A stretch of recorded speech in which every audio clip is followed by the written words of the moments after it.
Hermit Yeti.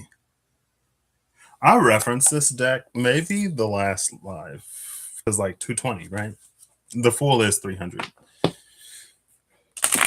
Some like there are so many nuances, I guess. No, I don't think nuances is quite the word.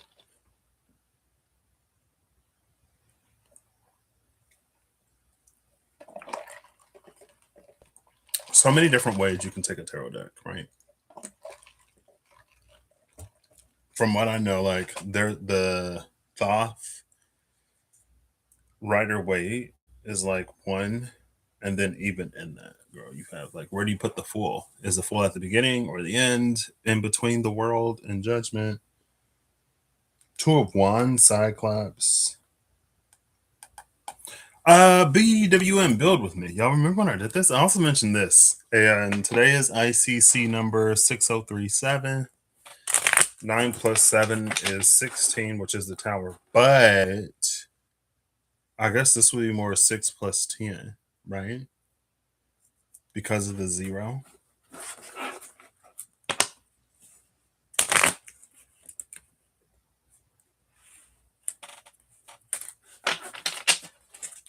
All right, so how this works. I am going to, and I'll probably timestamp it. Why not? And maybe I'll, make it the thumbnail. 5 of Pentacles Shaman.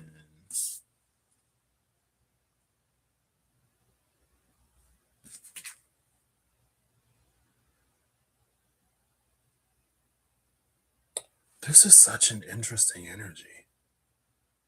Am I going to build a spread today? Strength, the Manticore, and the Mummy, the 7 of Wands. For some reason, this Shaman has an eclipse energy. It's an eclipse like energy, but it's like I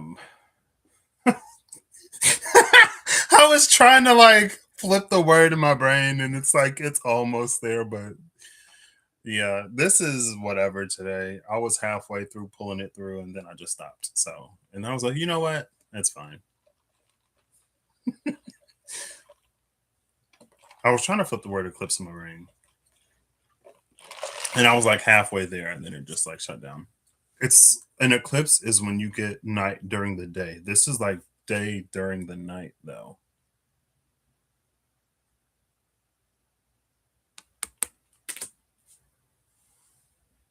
And then the bottom of the deck is strength and the mummy. And in the mummy, it's like an open sort of sarcophagus. And strength like a feat of strength. I don't know what that means. Like with the way that our solar system is set up, it's not necessarily feasible, but it's the shaman, right? What's feasible for the shaman is not necessarily what's feasible for the salary person. I needed another S. For the standard person, there you go. For an ordinary like us. Girl, keep it together.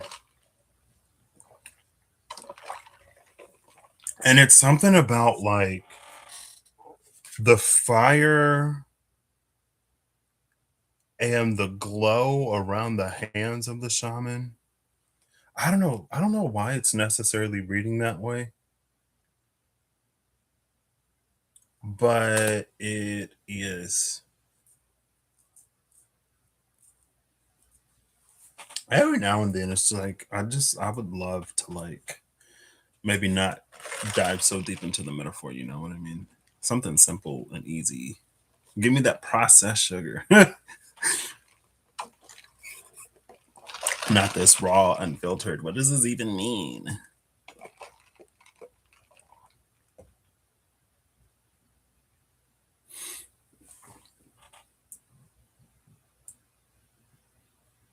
I don't know. Should we dwell on it?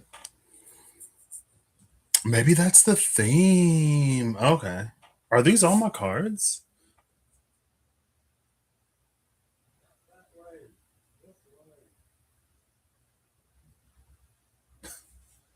Yeah, give me a second.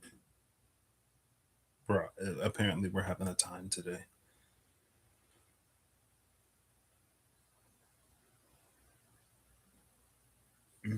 Okay. Wait.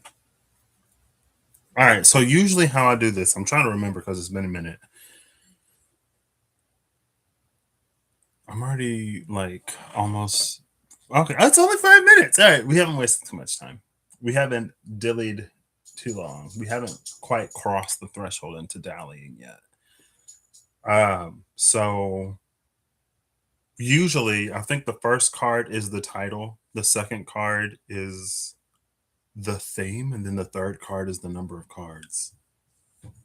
I think. I think that's how it usually goes.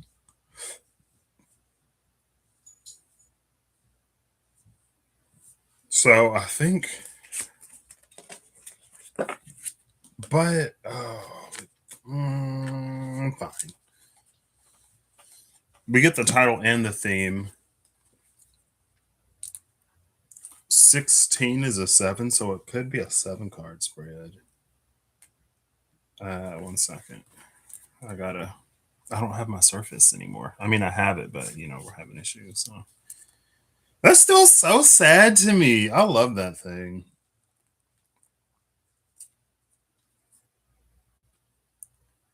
Let's see.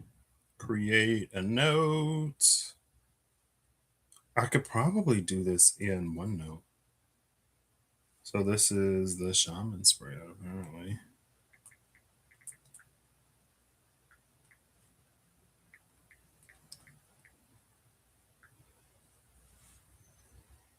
Am I gonna do seven cards? Because I have an iced coffee. So, hey, how's it going, Janelle? How are you? How art thou on this lovely day? I have no clue what we're doing today. I'm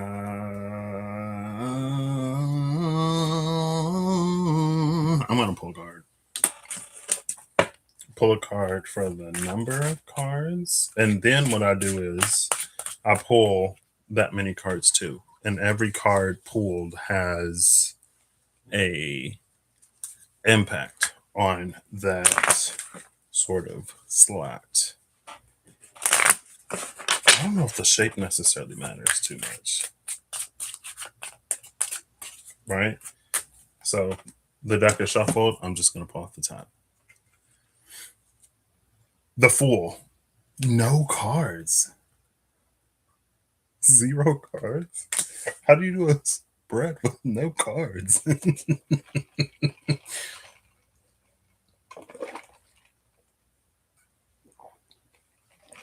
Or maybe we're just not building today.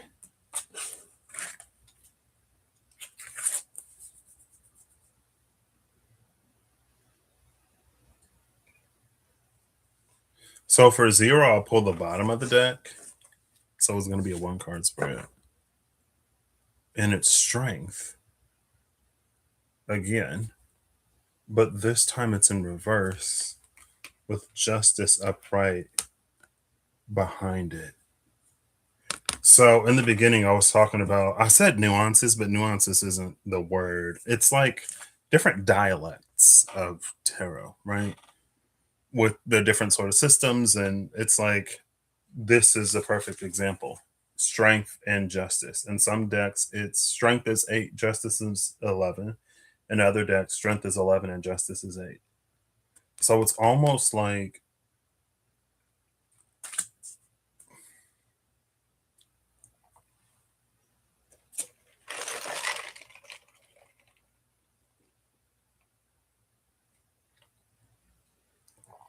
mm, okay. So this is a two card spread with strength in reverse and justice upright. It's almost like they cancel each other out. So you get a net zero cards. How do you get a net zero without it being zero when you're pulling cards?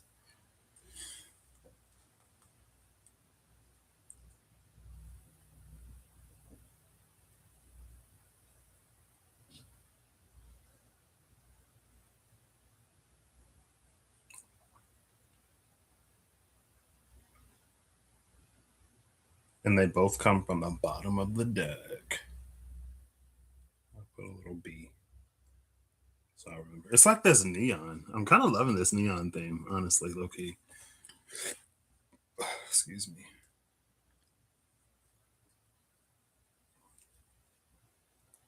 So one is justice.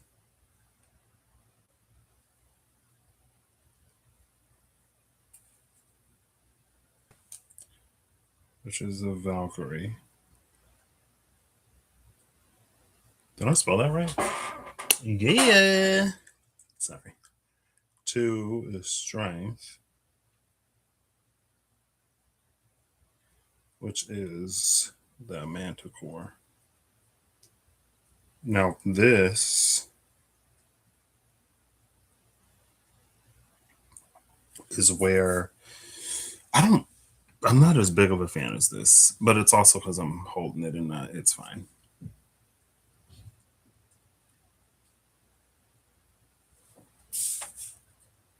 See, I feel like this is another one of those where it's like the image is sort of in my mind, but communicating it is like, wait.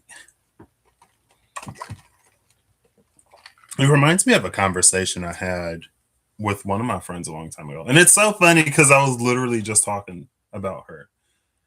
Um, so during the eclipse, in 2024, I think, her family, they have property like right in the middle of the path of totality, and they live like out in nature.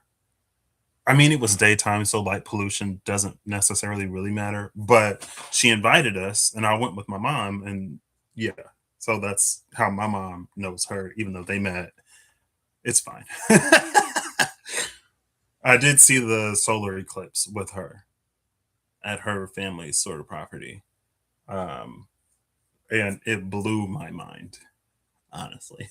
Being in the path of totality was like wild. It was because like I've maybe 2018, 2017, 16, 17. I think it was around August, September 2017. There was a partial solar eclipse, and that, like, you couldn't really tell. Like, if you had your eclipse glasses, you could see it being partially obscured, but the alignment was not aligning, and outside of that, everything looked normal. So when it was like the total solar eclipse, like, experiencing a partial had kind of sort of like dampened my expectations, so that when I was in the path of totality for a total solar eclipse, I was like, whoa, you know what I mean? Anyway, again, that sort of eclipse like energy. I was telling her one time, and this is kind of an aside, like, especially if someone asks my opinion of something, like, I like to try to tell people how I arrived at the conclusion I arrived to. And sometimes in like telling why this is like where I'm going, sometimes it's like tangent, tangent, tangent, and I kind of lose the point. I was like, what was I talking about again?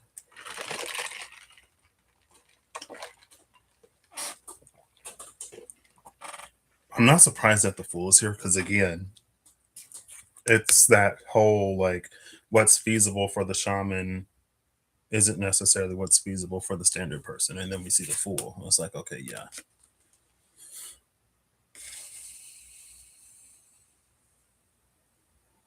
The Fool also has a candle.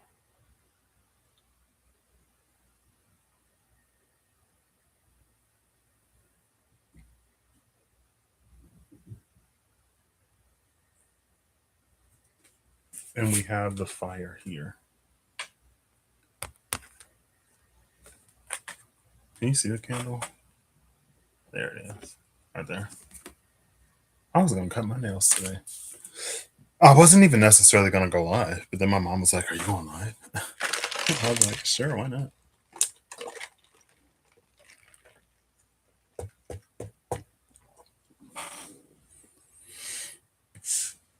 So there, and I feel like it's because strength came out in reverse. Maybe this is like an 8-8 energy.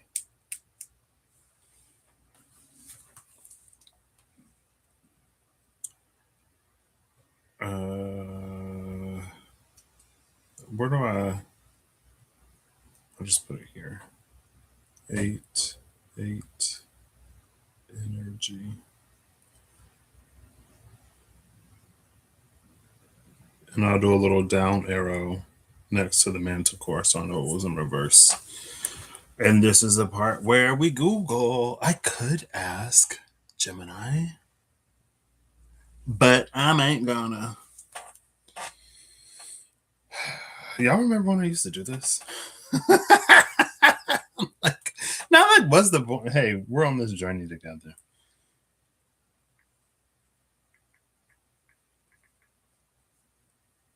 Not the film, not the meaning, mythology. I know that they get the worthy, right? Here we go. I'm like, why is the film any good? Why is that the first thing that's popping up? So this is Wikipedia. In Norse mythology, a Valkyrie, chooser of the slain, is one of a host of female figures who guide souls of the dead to the god Odin's hall Valhalla.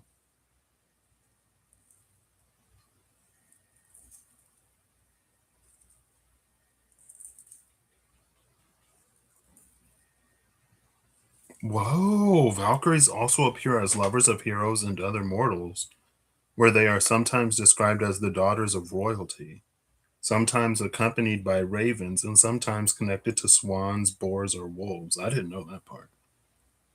And it's interesting. It's an interesting flip on, you had the daughters of man, and now you have the daughters of royalty.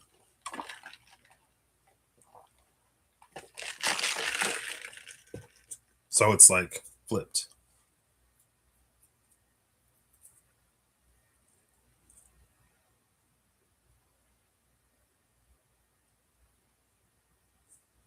Okay. I should have, let me do this here.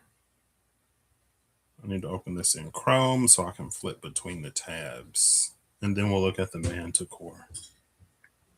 Because there's something about the manticore's almost chimeric nature that is sticking out to me. And so that.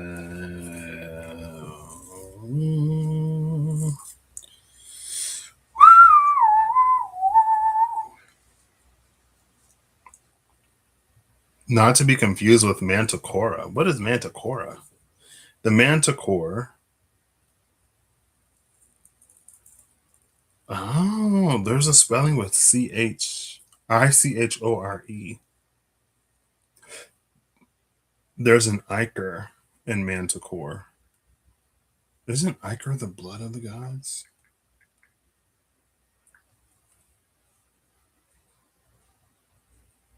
Golden ethereal fluid that flows in the veins of ancient Greek gods instead of blood. See the ichor and manticore? This is, ooh, girl, something weird is going on.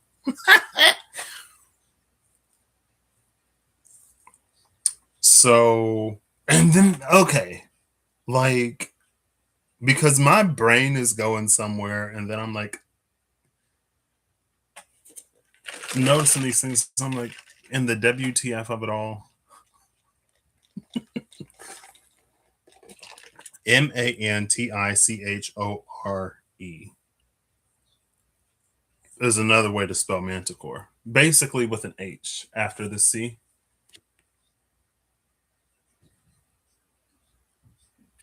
Ichor is the blood of the gods, and it starts with man. And again, like when it was that whole, um, with the fallen angels and the angels being tempted by the daughters of man, and then you have the daughters of royalty that would take heroes and other mortals as lovers. You get man with the blood of the gods in it. The camera's blurring. I'm like, the camera's like WTF. I'm like, WTF. Where are we going with this?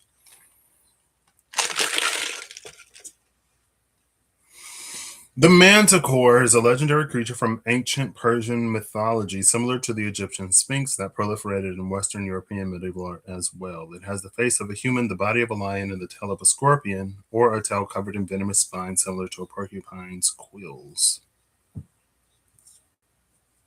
It eats its victims whole, using its 3 rows of teeth and leaves no bones behind. Etymology.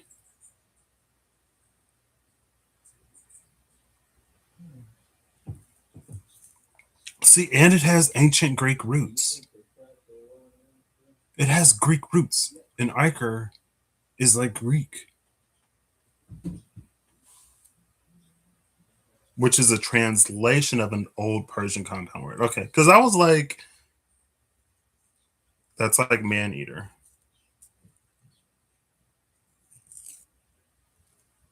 Mm-hmm. Mm-hmm.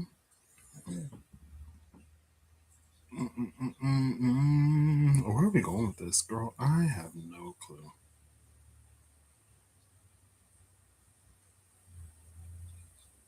What? So, Cetaceous? I'm butchering that. Purportedly saw a manticore presented to the Persian king by the Indians. The Romanized Greek Pausanians, Pausanias, was skeptical and considered it an unreliable, exaggerated account of a tiger. Apollonius of Tyana also dismissed the manticore as a tall tale, according to the biography by Philostratus. Pliny did not share Pausanias' skepticism. Apparently, it has ties to India. That I mean, I've looked up the manticore before. It overcomes every beast except the lion. Okay. The manticore was allegedly a blue eyed, human faced wild beast of India. It was the size of the largest lion with cinnabar red fur. It has 3 rows of teeth, feet, and claws like lions. It also had a scorpion like tail with a terminal sting that measured over 1 cubit plus 2 rows of auxiliary stings, each a Greek foot long. I love that a Greek foot is like different. The sting was instantly fatal. The stings could be fired sideways, forward, or backward by orienting the tail accordingly up to 1 plethron distance range, and these stings regenerated afterwards. Only the elephant was immune to the poison, and it overcomes every beast except the lion. Okay. Alien sighting Ctesias adds that the manticore prefers to hunt humans, lying in wait and even taking down even 2 or 3 men at a time. The Indians, he continues, take the young captive and disable the tail by crushing it with a stone before the sting begins to grow. All right. I feel like that part, only the elephant was immune to the poison, and it overcomes every beast except the lion.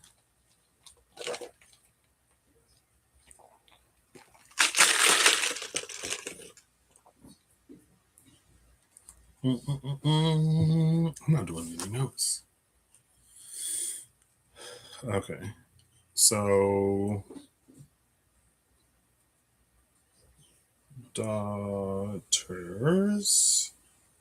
of royalty.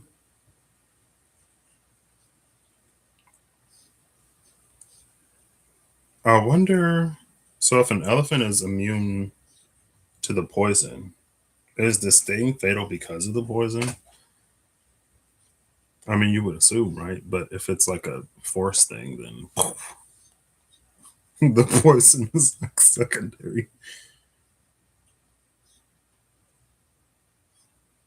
Elephant immune.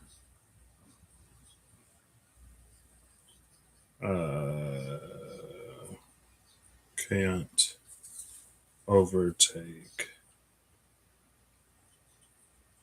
lion. So then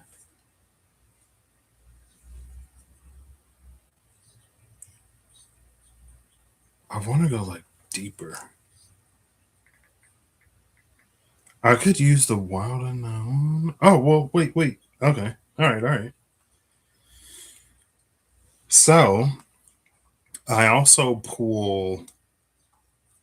No, these are the cards. Never mind. Um, I'm gonna go for the wild unknown animal spirits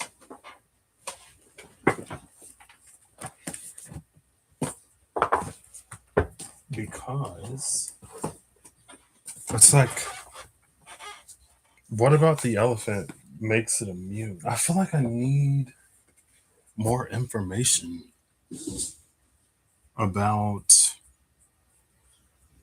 like the manticore. Because so my question is, what about the elephant makes it immune to the manticore's poison?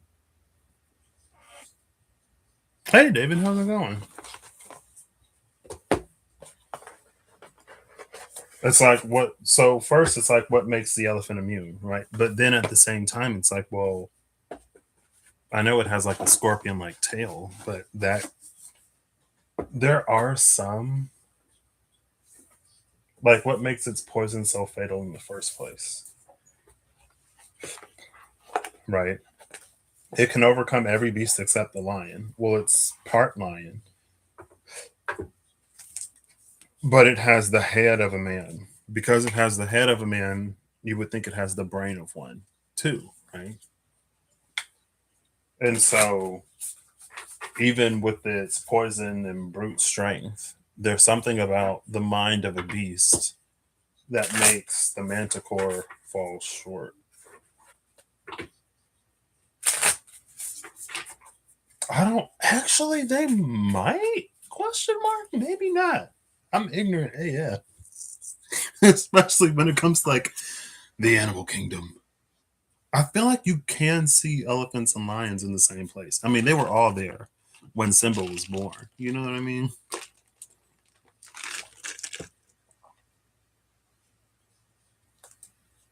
Elephants and lions.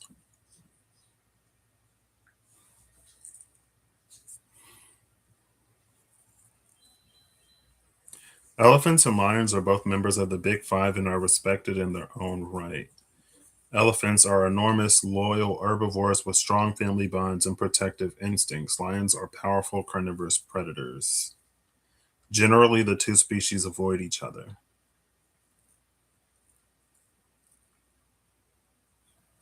Well, of course, because they'll get trampled or whatever.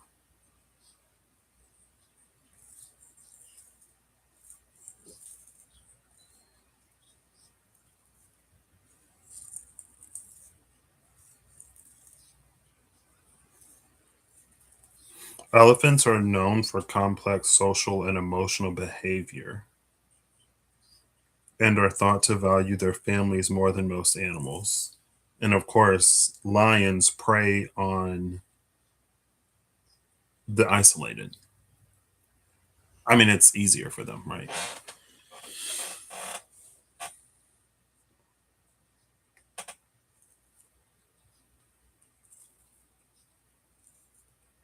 Mm, see that?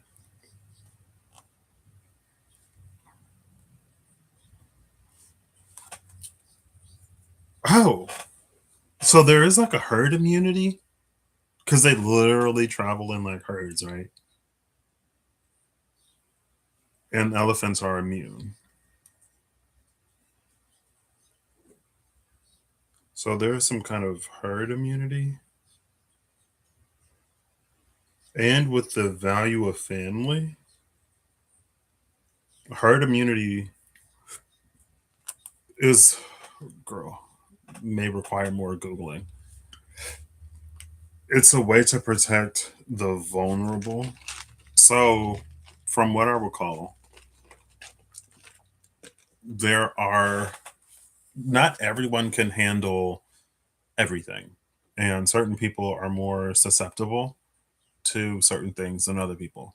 And for some of those more susceptible people, it can be fatal, right? So herd immunity is basically everyone around the most susceptible gaining immunity. And then from there, it's a game of chance, basically. Because if everyone in a susceptible person's vicinity is immune, then the only way for the susceptible person to be infected or whatever is for direct contact with the source, not a person who got somebody else sick, who got somebody else sick, who got somebody else sick that eventually got to the person because everyone else is immune. Immune in a way that they don't like they don't carry slash even if they do carry, they don't spread it because their immune system attacks it right before it can spread.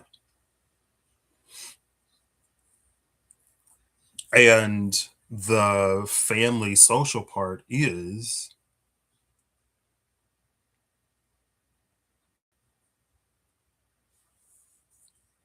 why was I literally just thinking about this like yesterday? Was that yesterday or was that today?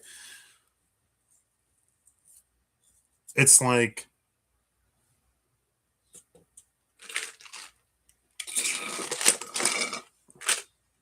okay,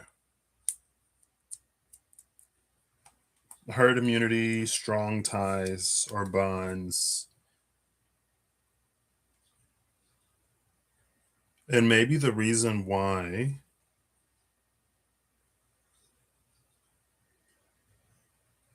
strong community, the reason why the manticore can't overtake the lion is because, again, like lions thrive on isolated prey. And manticore is giving soul isolated, like they prefer isolation type. There are some animals that just like you could say they're so territorial that they don't even share territory with like others of their own species or whatever.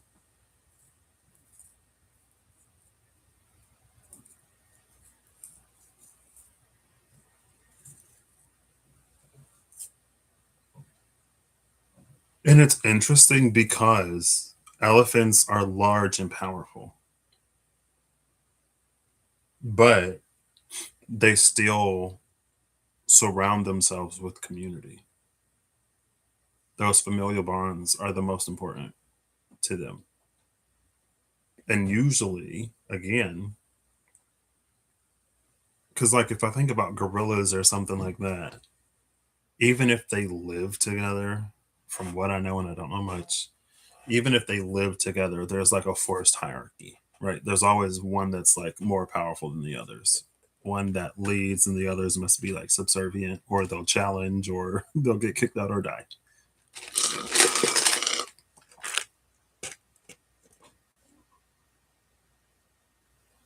So those are like some kind of balanced relationship with power. I feel like we're slowly getting there because strength is all about power, especially when it comes to Manticore.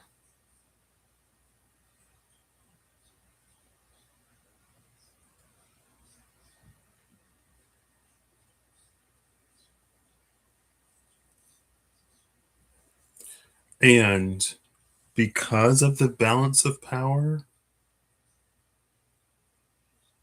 it feels like these are ideal qualities of a warrior, but not the warrior that you would take to Valhalla, the type of warrior that would attract the Valkyrie as a lover. Because it's like the types of warriors that you would take to that a Valkyrie would take to Valhalla are very like Manticore type warriors. Like it's all about power and strength and the battle, the fight, the test of whatever. It's like the Gokus, right? The ones that, for the sake of getting stronger, they put themselves against the strong, even if they and they love when they're at a disadvantage because nothing helps someone get stronger quite like an opponent that they can't beat. because it forces them to train and get stronger.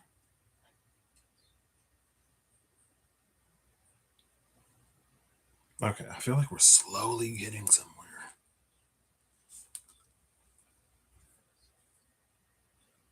See, and that's, I feel like this makes so much sense. And it's basically like, um, it's very much so the energy of like a leader that's chosen because they don't want to be a leader, right? And it's like because they don't really want to be a leader, they're not going to be so, they're not going to go on a power trip that causes them to abuse the power, especially when it comes to the people that they're supposed to protect. It's a strength that surpasses human capability. And with that comes the danger again of like someone going on a power trip and establishing themselves as an indomitable power. But in the right hands, it's a power that you can let roam free because it won't abuse it or misuse it. And the fool being here feels like it's a temperament like the pure of heart. But also, the fool being here, it feels like other people would think that the person is a fool for not using their power in a way to like dominate others. It's very much so like, well, if I was that strong, I would be wherever and nobody would be able to tell me anything. Or if I was that strong, I would just take what I want.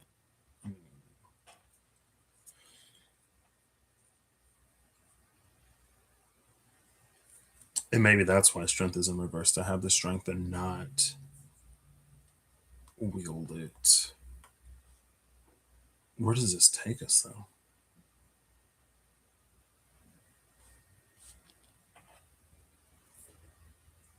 And again, that's kind of sort of why it's a zero.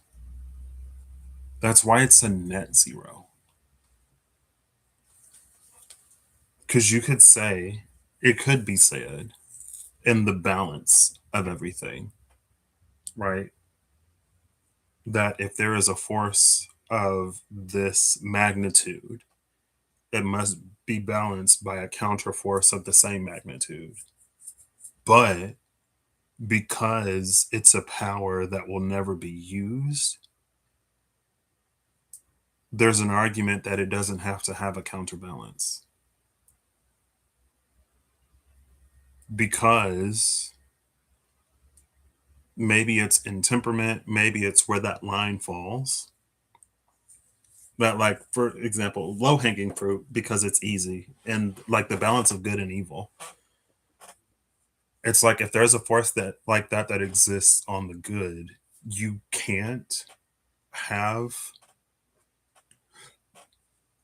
necessarily a force of equal magnitude that exists on the evil because the evil will not reserve itself like the good. And then you could say, well, if the evil acts, then the good acts, and then they balance each other out. But it's like, that's not the point. That would change the nature of this. And then it would be like anything else. So it's almost like this loophole type energy where, for various reasons, it can't have a balancing force, but because it never acts, it doesn't need it.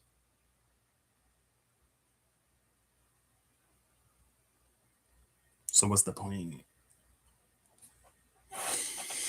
The point, I guess, is it's there.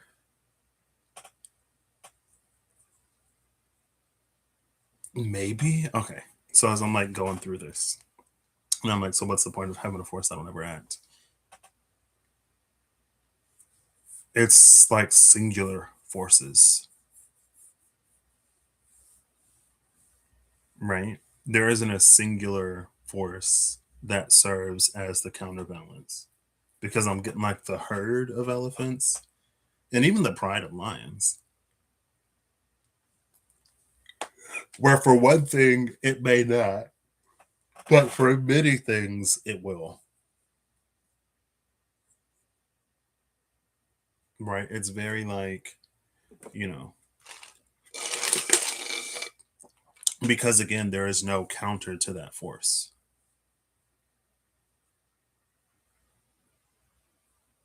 So it's almost like when things get sufficiently bad, that's when it moves because that's when it's like it's like positive 1,000, right?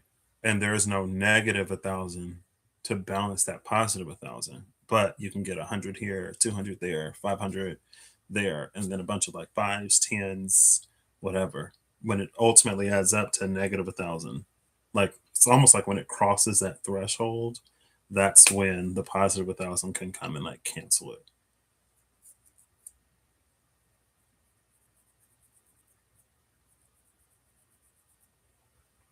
So this feels like very archetypy more so than like tarot-y, very like oracle-y. So the first card would sort of be those qualities, and then the second card wouldn't be like stipulations. Um,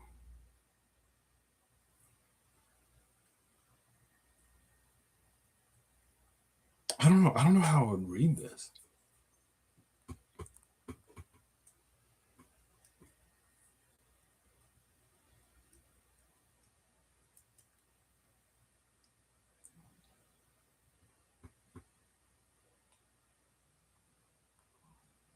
Can I add another page? All right. Let's select all this and move it up here.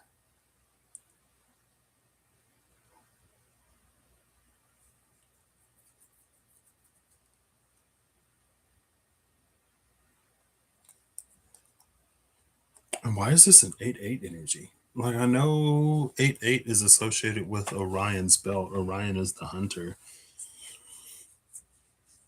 8-8 is also 16, but you can also get 16 with a 4-4-4-4.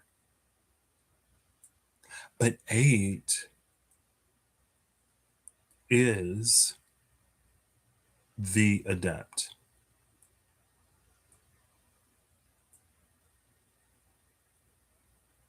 There's also a part of this energy that will like never, it's almost like it'll never fully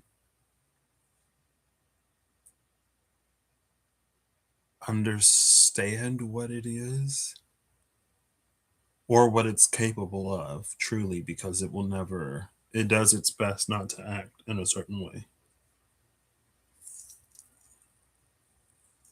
And I'm going back to the elephants, right? And how important family and community is to the elephants. And so, in a certain scope, you could say they don't really have individual identities because the whole is so important. But again, that's like a certain, it feels like that's the perspective of someone that would look at the elephant and call it a fool.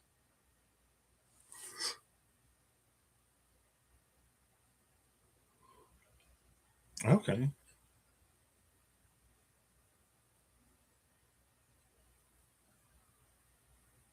And the feet of that shaman,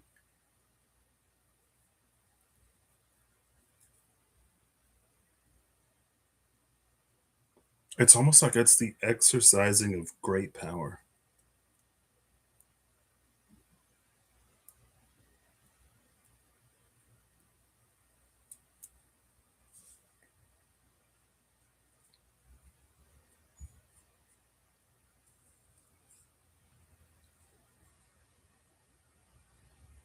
Also, though,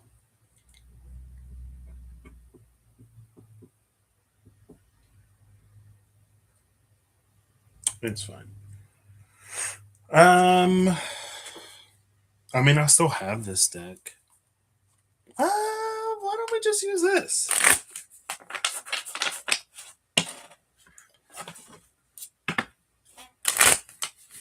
I kind of, I'm gonna go. Oh, look, the scorpion and the clam. See, I kind of love this combination. Because it's like it's the manticore that would never use its stinger. The most fatal part of it, it wouldn't use. Again, it's in reverse. To have the power and not use it or wield it. That's like what's hidden about the oyster. And there's this like fire water balance. Love that. Heavenly fire, water on earth. The peacock and the phoenix is under the clam. And see, the peacock and the phoenix, again, it feels like that's when that power would be exercised. It's the rebirth of what is like beautiful. Beauty reborn. And it's like things are so ugly that it's like the you could say, and because it's the fool, because it's zero, it like resets a cycle, right? Again, low hanging fruit of good and evil. There's a lot of evil that would have to be taking place and happening for that. I almost want to say superior force of good to act. And when it does, maybe it like eradicates all evil. And so it starts a new like good cycle until things eventually it starts a new good cycle, it goes inactive. The peace lasts for however long it lasts, and then eventually things like you start the evil cycle. And then at the culmination or conclusion of the evil cycle, then the force of good acts again. So like that's their balance. It's not counterbalanced by one thing, it's counterbalanced by many things. So now we're getting into the whole, I mean, hey, India came up. I knew it was associated with Persia, but I didn't know that there was like the Indian influence too. And that's where you get into like your mythic time or your scales of time that are so large. Your yugs, right? Kali Yug and the rest of them.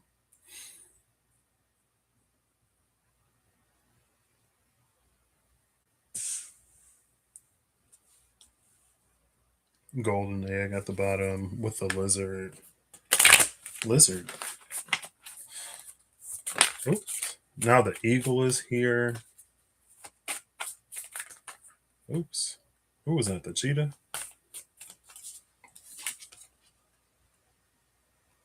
And it's like Dawnbringer.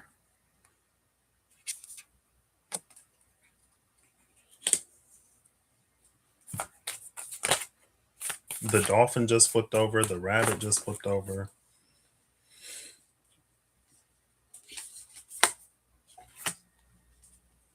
The dolphin is interesting because of the colors around the sun. It's like the dolphin is in the middle of this,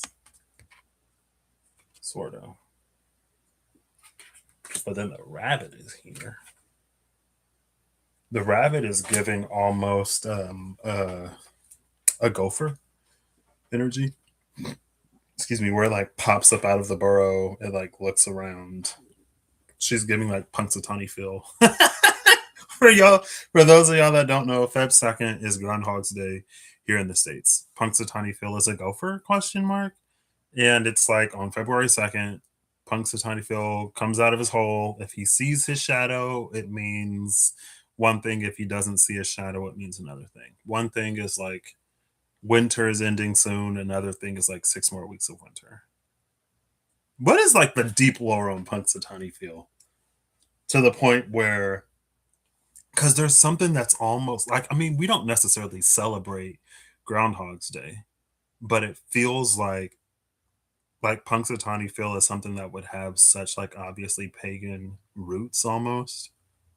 And like no one necessarily gets up in arms about Punxsutawney Phil in a way that they could about other things that have obviously pagan roots. You know what I mean?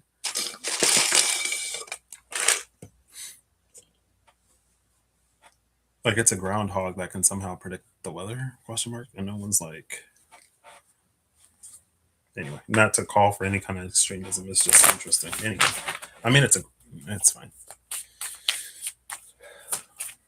Now I could look before the elephant and after the lion because justice is upright, the manticore is in reverse. Bottom of the deck is the crow. Bottom of the deck is the black bird. And Valkyries are often accompanied by ravens, right? Also, we saw the crow recently. And it wasn't even in this deck. It was in the. I used the alchemy and the archetypes, maybe?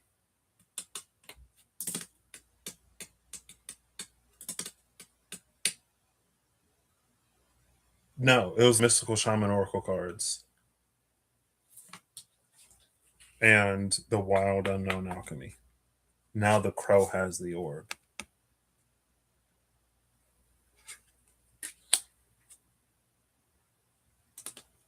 And then it was melanosis. That's the card that came out. It had the crow, the snake.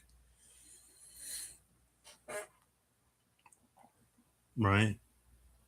Okay, let's go back to the article for the Valkyrie. Please. Hello? Oh, that's because this thing is. Can you, like. Oh, I can just do this.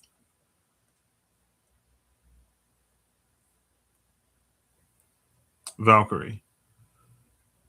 Sometimes accompanied by ravens, sometimes connected to swans, boars, or wolves. Accompanied by ravens, and then the crow is there at the bottom. Next to the whale and the wolf. The crow, the whale, the wolf. So not a swan or a boar, but two of the four are at the bottom of the deck.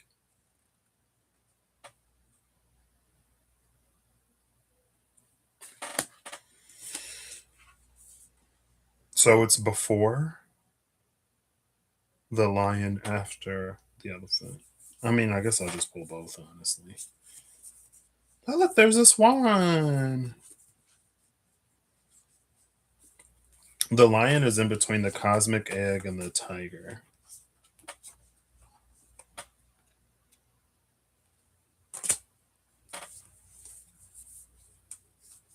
Again, cosmic egg almost giving those like cycles.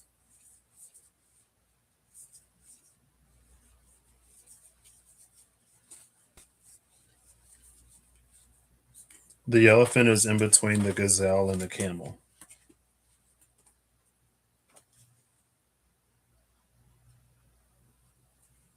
Again, like that Dawnbringer sort of energy.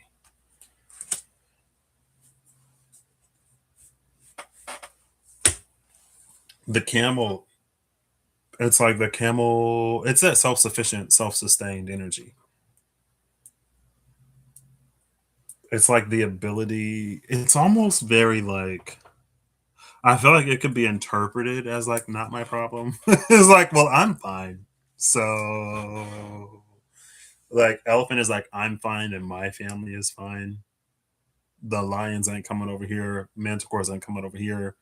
The predators aren't coming over here. So y'all need to figure that out over there because I got my hands full caring for mine.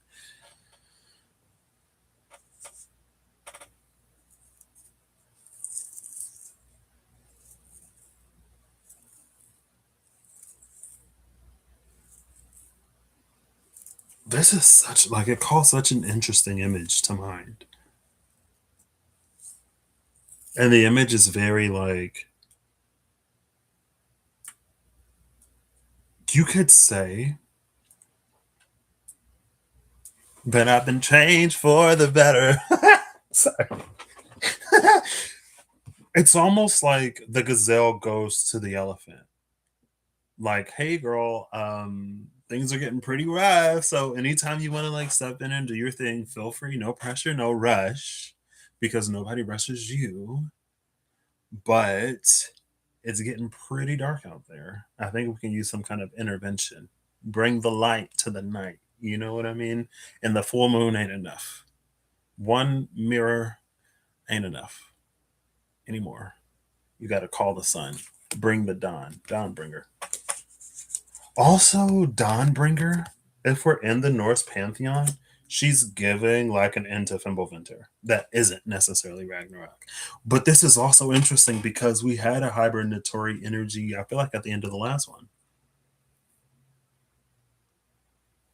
Right?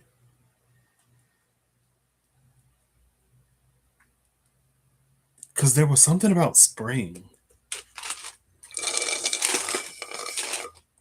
We saw the rabbit. Yeah, because the thing was afraid of spring, right? I didn't even clock that Easter was coming. Um, the whatever was afraid of the spring, and it's like, why is it afraid of the spring? Because the long winter is coming to a close. It's coming to an end. I mean, but anyway, it's like the gazelle goes to the elephant, and the elephant is like, not yet, not yet, not yet, not yet. And maybe it could be like, also, she's almost giving I Ching 36, I believe, darkening the light, where it's like, people, we have done our best to carve out some semblance of a life and find, with relative success, some semblance of not even normalcy, just like being able to survive, right? And it is giving. I don't. I'm yeah. It's giving um a very specific flavor of energy that I don't necessarily want to name.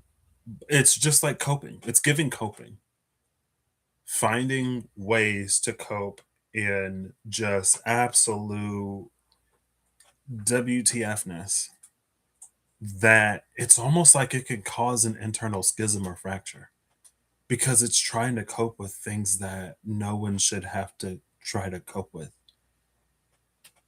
You know what I mean? And it's like, that's the camel.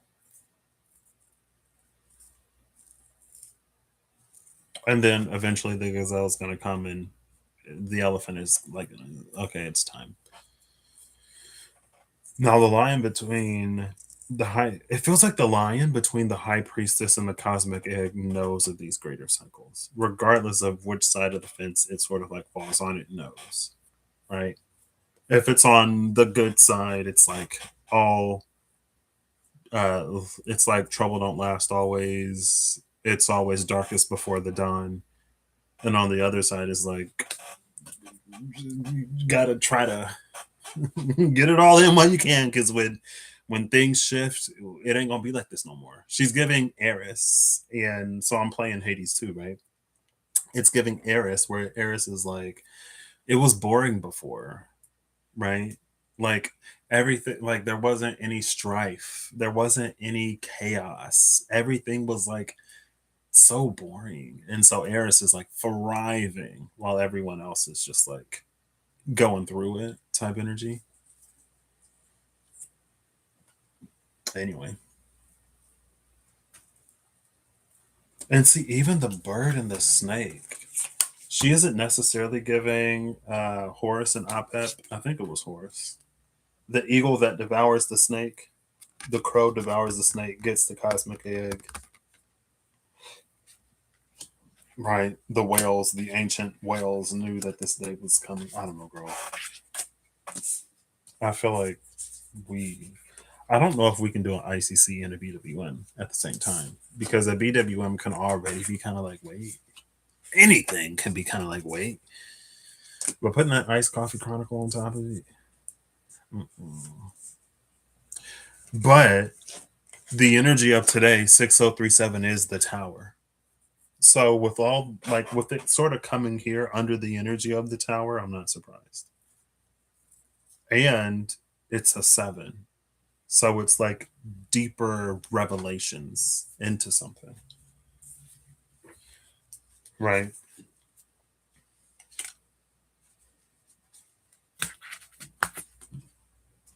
Cool. Um I mean, this is a zero card spread. So maybe we don't even pull cards. Maybe it just is what it is.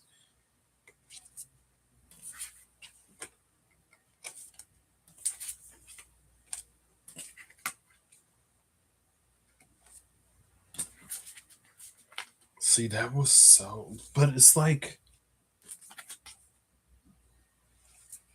I don't know. I feel like there are just certain things where it's like, I wish, I don't know. I wish maybe there was some Akashic historian on call that could just like give the true tea. You know what I mean?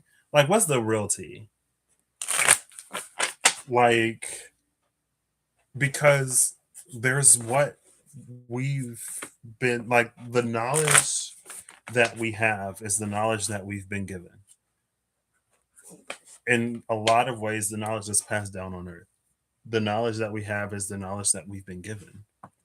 And so it's very easy to sort of like take a certain viewpoint or stance or think that certain things went down a certain way because of the knowledge we have is the knowledge we're given.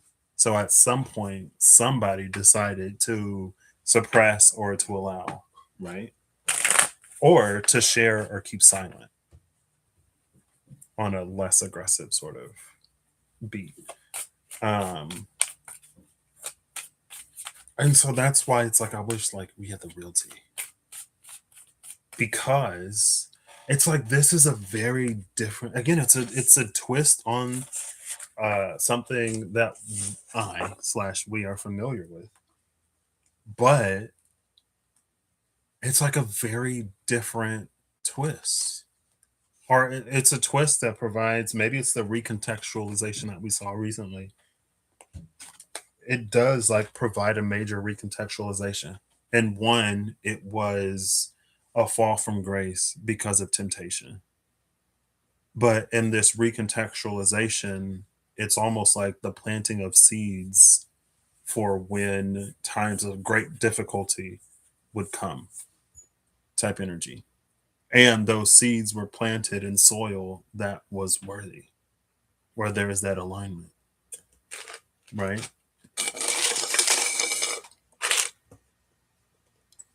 With warriors and other people that are so whatever that the seeds are planted to fight for the living and not to participate in the wars of the dead or the wars of the transcendent, right? It's like an on earth for earth type energy. Just saw the unicorn peek out. Manticore. Man with Iker. And the T is like a plus shape. Man plus Iker. What is E? Error? E is exponential. It's the exponential, right? No, well, yeah. Right. Right.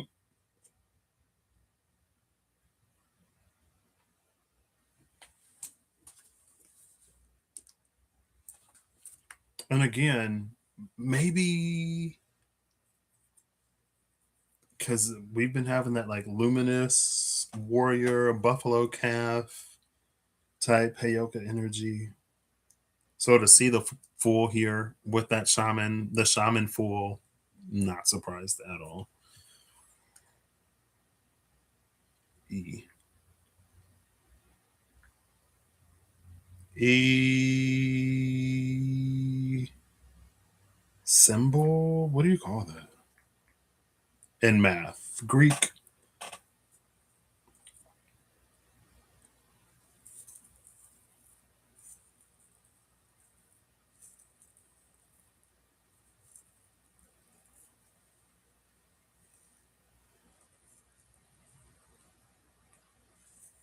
Estimated. What? In the E. The estimated sign or symbol, officially the E mark, can be found on most prepackaged products in the EU. Its use declares that the prepackaged fulfills EU Directive 76/211/EEC, which specifies the maximum permitted tolerances in package content. Oh, I've seen that. Yeah, yeah. Not here. I just like I was like, I don't know what this means. Okay. Yeah, with the volume or quantity. I've seen like E 1.2 kgs. I was just like, oh, it's 1.2 kgs. Tolerable negative error.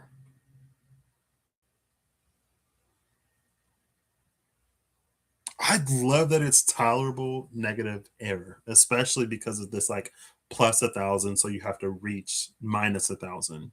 Minus 1,000 would be the tolerable negative error, or technically negative 999 would be the tolerable negative error because once you cross that, then this correction can sort of happen. So man plus Iker equals tolerable negative error, which I kind of love. Because then it's not a matter of like transcendent intervention type energy, right? It's like there are plenty of wicked people and plenty of people that do wicked things, and plenty of us that can justify one thing for another, be it in ignorance or in anything else. Like what we don't know, right? And so who's to say that there can't be an equal and opposite? Where do we take this though? Again, this is a zero card spread, so maybe it's just another video in a long line of videos of this nature. I kind of, again, I don't know. I do sort of love how it, but again, because we're in tower energy, it feels like it's going to happen. Not it's going to happen. It feels like something is happening because that's what the tower does, right? Let's see. Am I going to use my, is this where I use my favorite virtual assistant? I think so. No, not necessary. We have the mechanical means. And by mechanical, I mean like obviously not technological, but like a crank, right? Simple machines. There's a physical. Number two. See, I was gonna go for the Star Dragons. That is this first drawer. But what else is in here?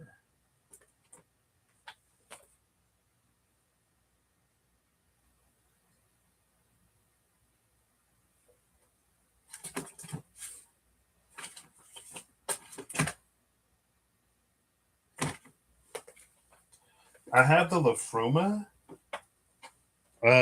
my raw runes, and the Star Dragon.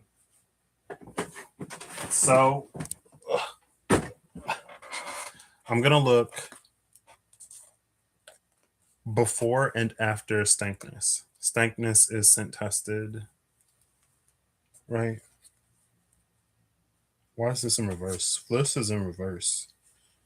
I love Flissa in reverse though. Flow. Flissa is flow, right? And first blood.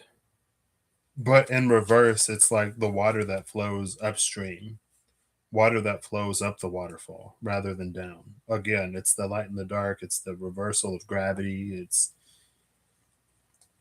everything. You could say reverse entropy, negative entropy. Maybe I wonder if like this is a very broad question, very broad wondering. If we've been in the phase that we've been in for, we're talking like mythic amounts of time.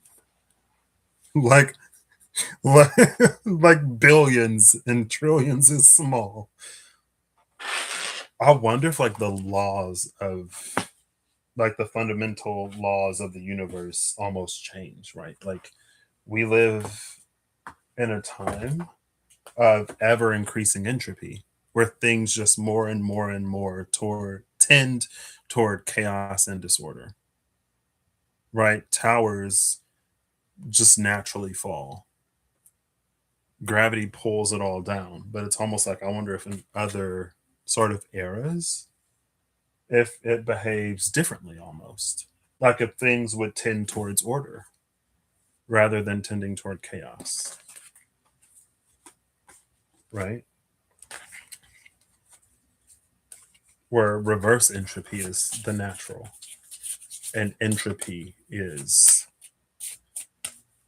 um, I almost wanted to say alien or foreign. More so alien than foreign. Okay. I don't know. Anyway.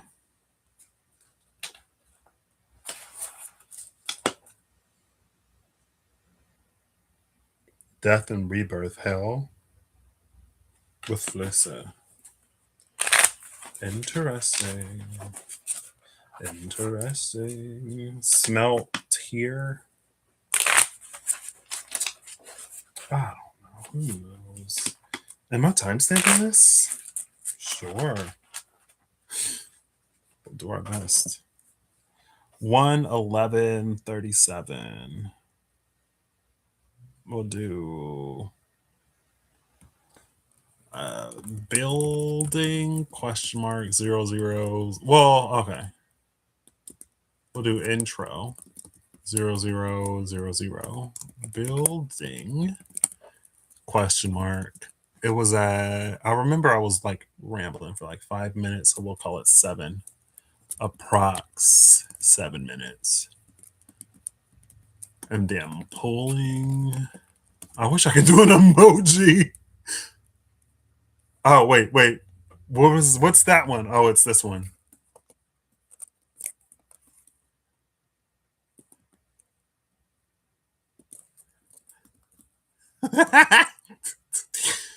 uh 1:12:35.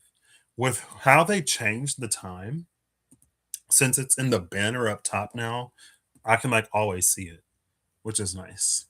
Because when you add why can't I save it? Angled brackets aren't allowed. Are you serious? Oh, uh, I'll do this one then. Question mark, question mark, question mark, TWT. If you're confused what TWT is, it's a crying face. And now we're at 1:13. Yeah, since the time is in the banner now, if I'm updating the timestamps on my laptop while I'm live, I can actually see it rather than trying to remember what I saw before I went to edit the description. Anyway, I don't know. And it's so interesting. I had such a weird dream last night. That is, it's not a class of weird dreams. I talked about a dream that I had a while ago. I feel like now, yeah, a few months ago now, or not yet a few months ago, because we're not at the 24th yet. How long ago was Feb 24th? Anyway, it's fine. Yeah, I had a weird dream, and I told Reem about it recently. And the dream I had last night, it wasn't the same, but it was like a similar vibe. And I did something in the dream that I usually wouldn't do. I spoke, but in the dream I had to speak. And it's interesting that like the concept of family came up so much because like that's what it was in the dream. Like if it wasn't family in the dream, I don't know if I would have crossed the threshold of like actually speaking. I feel like a lot of times I'll be like right there.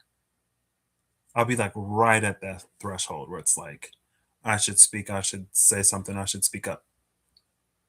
But I'll be like, No, because like I'll be like, if it goes any further, if it goes any further, if it goes any further, then I'll speak. Anyway, it was such a weird dream. Such a weird dream. Okay, we're back. Ooh, your world serpent tear smelt. Smelting the world serpent, that it's like, because we see the Ouroboros, right, as biting its own tail. But it's almost like it was forced. With that smelting there, it feels forced. Like someone snake centipeded the tail, the snake. Someone centipeded the snake to itself. I haven't seen that movie. I haven't seen any of those movies. I'll probably never watch those movies, but I know it's like someone grabbed the mouth of the snake, forced it to bite its own tail, and then welded it in that configuration. And it was so, I was like, at the end of the last life, I was like, it's almost like this time loop. Like there's this barrier boundary wall that we can't whatever, and then it's like a time loop and you go back. It's and then after I ended the live, I was like, girl, that's the spiral. That's literally the spiral that we keep revisiting, revisiting, revisiting, revisiting, revisiting. It's the spiral. It's not this weird time loop. What is this? It's like it's the spiral, girl. And then I was like, oh yeah, that makes sense. Okay. Anyway, all right, all right, all right. Kanafa, blood scented knave. So we saw feminine. There's the masculine. All right, three. Ooh, okay. We got an acrobat. 2, 1, and I'm not gonna cut it. The card that came out is Sun Life Force Sigil. Interestingly enough, I don't know if it changed in the final version, but in the Lafruma rough draft, it's number 16. Can you see it? Can you see it? There you go. Maybe. 16, Sun Life Force. 16 is the tower. 16 is the tower, but it's also the sun. And that shaman was somehow calling in the light during night. Like it's like an eclipse, but it's not. Instead of getting night in the daytime, you get day in the nighttime. And I'm like, how would that even happen?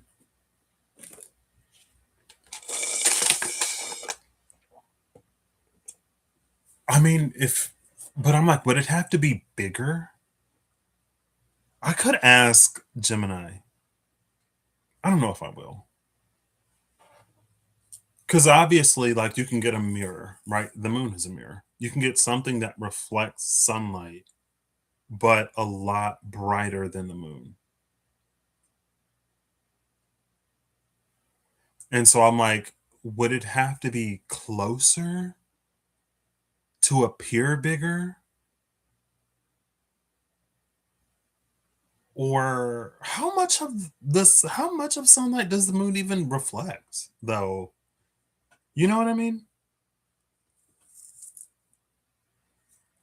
Because the moon, you can look at the moon, it's not as blinding as the sun. So it could be like even more reflective. And so there could be something that like orbits the planet like the moon, but maybe a second moon. But at night, it's like when it's in the right position and when the planets are aligned, it just like it becomes this super reflector of sunlight. So much so that like when the moon is in that spot for like 3, 4, 5, 6, 7 minutes, it's like this like this beam of sunlight that's and it's just like whoa. Right. Anyway, look at me trying to comprehend the ways of the shaman. What's feasible for the shaman and feasible for the regular, degular, schmegular, standard, ordinary, everyday. Wait. It's interesting though. Again, we get that 16 again. It's also interesting because last time was 19 and 19 is the sun. There you go. 16. How interesting. 6 plus 3 is 9 plus 7 is 16. 3 plus 7 is 10 plus 6 is 16. And here's 16 again. And it's the sun. The sun is the tower. Okay. I don't know. Pulling from the bottom, before and after stankness, we have Nithe, shadows, nutrients, guts, shredding, and then leaf shade, merge B as the bottom three. Under that is thorn. What an interesting, because especially because it's nutrients, shadows, nutrients, guts, shredding, and then leaf shade. And there's like an extra line from leaf shade to night.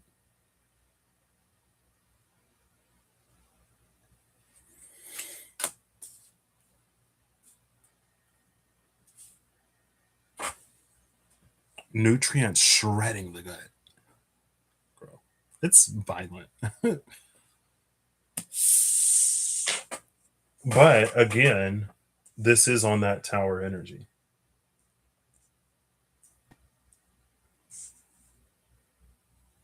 Okay. Okay. Okay.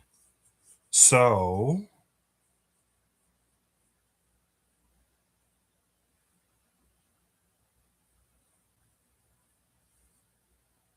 oh, it's like that it oh, I just saw that.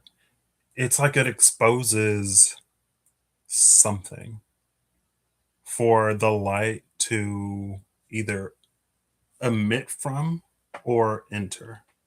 Because even if you look at leaf shade and sigil, you see that? Hold up. Like if you, there's actually two of them. There's this one. There you go. Like that. And then you can flip it. Well, if you flip it, it's the same. So you would have to mirror it.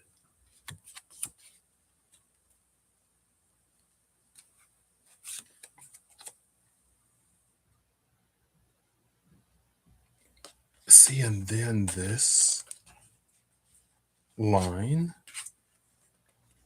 would pierce it. That's given me when we saw the arrow. And it was that imagery of like if you fold something in on itself and then like pierce straight through.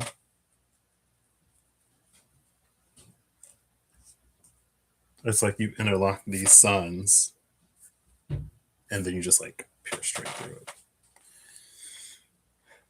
Like, hold up, wait. Let's get a free one. Like this. Not really. Anyway.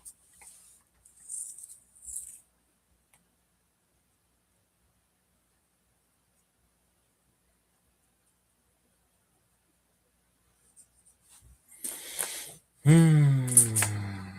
Gathering is at the top of the deck. I picked up the cards and this one was there. It's so fun because this is the one that's missing from Milo Fruma. I think I lost it on a chalk. There's like one card that's missing from the deck, and I feel like it's so it's gone rogue. I don't know.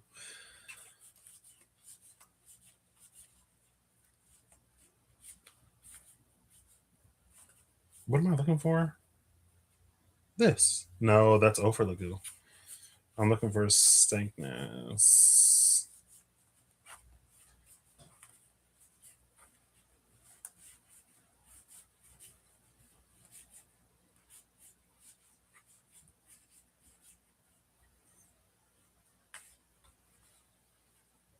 Interesting. We have 0 again. Okay. We've seen both of these.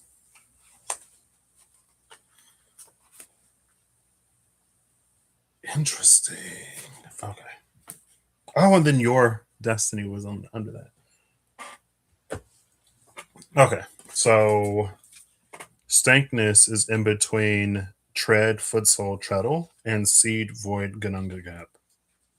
There's 0, the fool, again, after scent tested, and then treadle, which is, oops, this.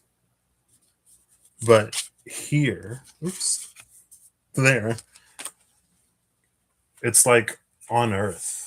Like the footprints that it leaves are this. It's not one way, like spiritually and mentally. It's like it's the same. It's consistent on earth physically, right?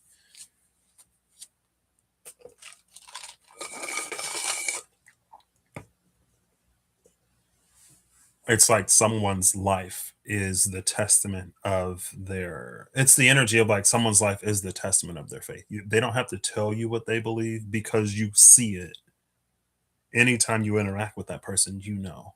And even like when you're observing that person interacting with others, you know, behind closed doors that person is the same. There's an element of consistency there. Not surprised. But what was interesting is that before it was Kanafa, which we just saw, blood scented. Now, this sort of plays into that perception that a boy doesn't become a man until he spills blood for the first time, right? So that's any culture or custom where you go out, you hunt an animal, or you survive, and then you come back. If you're surviving out in the wilderness, chances are you're going to come across a predator, right? And you're going to have to put them down or be consumed. Just like a girl becomes a woman when she like sheds blood for the first time, like her first period. They both shed blood. She sheds her own, he sheds the blood of another. Or you could say his blood is also shed too. Unless he's like, I don't know, Hercules. Where, and hey, how's it going?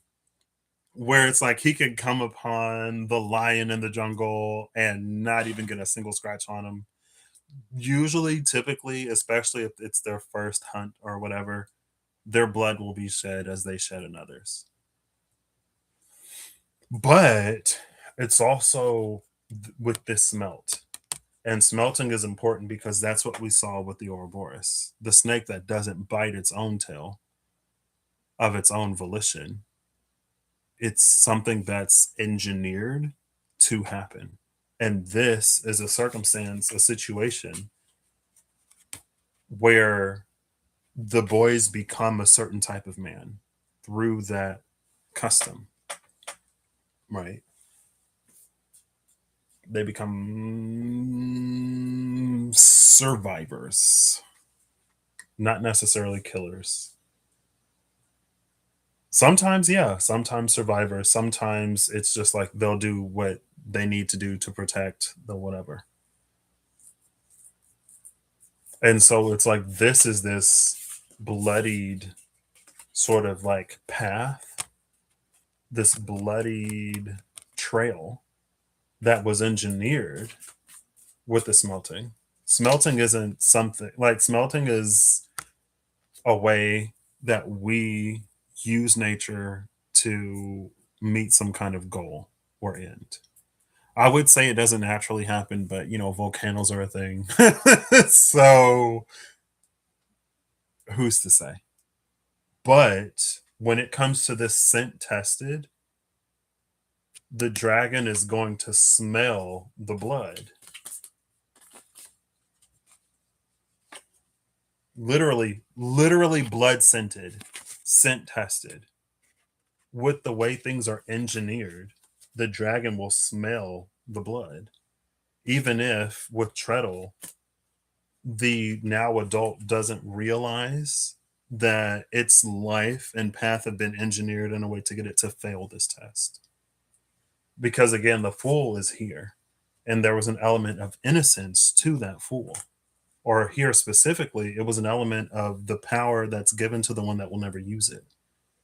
It's like very, very, very difficult to get someone who's been put in a life or death situation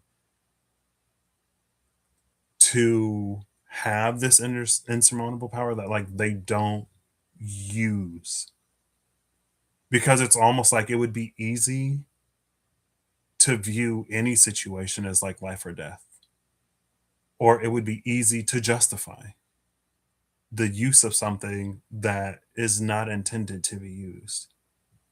And so it's like because of that, it can't pass the test. And again, we've already seen smelt in the context of engineering something. The snake doesn't bite its own tail. That's what it was, your world serpent and smelt. Your was on the other side of this.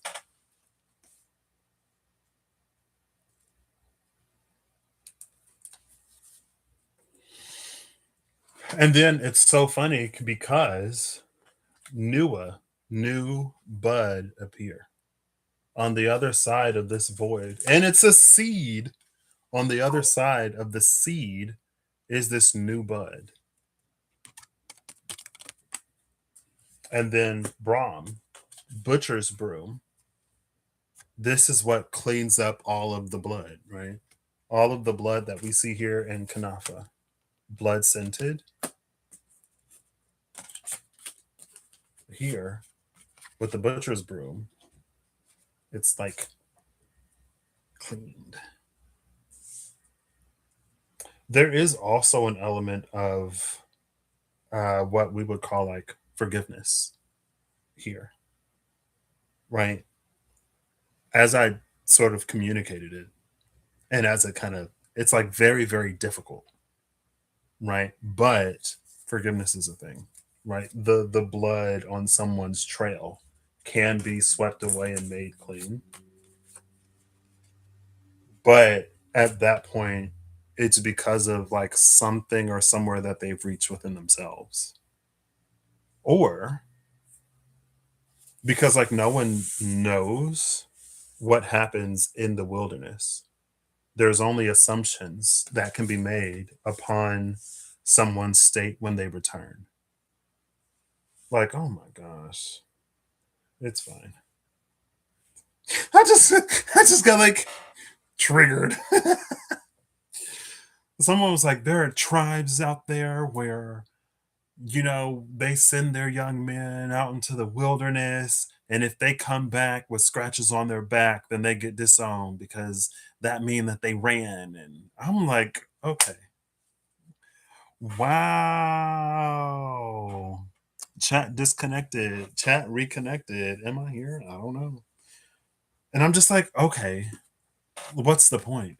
I'm like, it was one of those times in my life where there was someone who unfortunately was there that I like had to deal with and interact with, and I would like let my eyes just sort of glaze over for I feel like 20 minutes to half an hour, so she could just, I don't know, go through the spiel and say whatever kind of crazy foolishness, and then I would just wait. And then it's like, okay, like now I can engage and interact with this conversation, because like, what is this? Hello? Like, what is that? I'm like, what is the point? Um, one second. Yeah. Okay, I'm still live. Oh, thanks. I didn't see you reply until like after I pulled up my phone.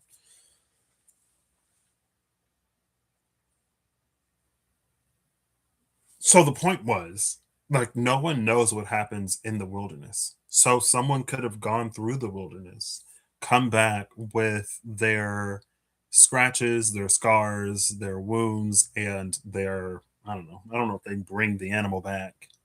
I mean, I guess if you want to eat, then you can. If it's an animal that people eat that's edible. Um, and it's like people assume, right, that it was like this, whatever, but it could have been necessity, right? Maybe in the engineering of it all, there's this proving that like they instill. So everyone goes into the wilderness to like prove themselves. And so they proactively seek blood to spill. But maybe in this one particular case, the individual was like, it's expected that you spill blood, but it's not a requirement. You get abandoned in the wilderness and you have to find your way back to the village. They don't say you have to kill something. And so it's like the energy of one that would have been perfectly content just to make it back, that would not spill blood unnecessarily, or even if in a situation, as long as it could choose to, it would choose not to.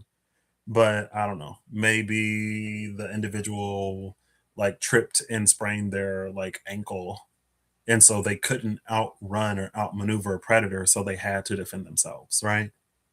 And maybe like the story is building out in my head, the metaphor, like maybe the parents of that child, it's like very much so like the mother is like, my son is gentle and kind, and like I wish we lived in a world where he could just be like kind and gentle and caring. And then the father is like, oh, that boy is too soft, but going into the wilderness will shape him into a man.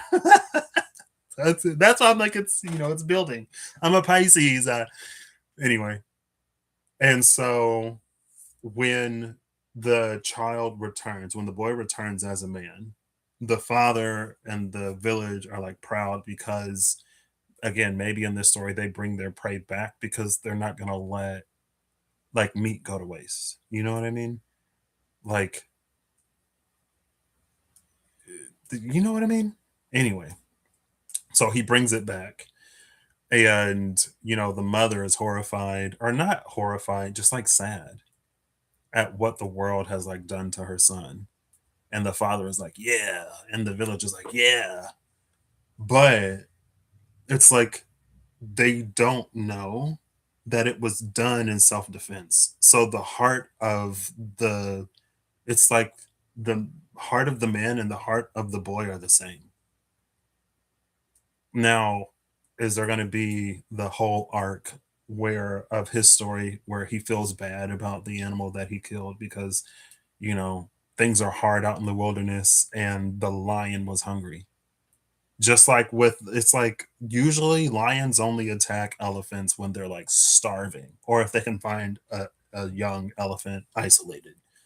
Like things got to be bad in the savannah if lions are starting to go after elephants type energy, right? It was like, oh, he was just hungry and he had a family to feed. And it's like, girl, you would have died. You did what you had to do. Like there's his whole arc of coming to terms with it himself, but his heart is intact after he goes through that. He doesn't become whatever. And so eventually the mother is relieved because like whatever. Anyway, the whole point is that blood, even though the dragon can smell the blood on him, between blood scented and scent tested, the dragon can also smell. It's like it's the difference between someone who's like he's not like bloodthirsty, basically. Because you can it's like not only can the dragon smell the blood on someone's trail, but it can also smell like the bloodlust in their heart or mind, their desire to keep like spilling blood, to keep proving, to perpetuate that spiral cycle that they were forced into through sheer engineering of environment, circumstances, cultures, and customs and stuff like that, right? And this isn't calling this ain't projecting no judgment on anybody's culture, customs, whatever, right? It's taken as a metaphor here. The dragon can smell that it was done out of necessity, and that if it could have been avoided, it would be. And that's where you get not only this new life, but the butcher's broom scrubs their trail of that blood.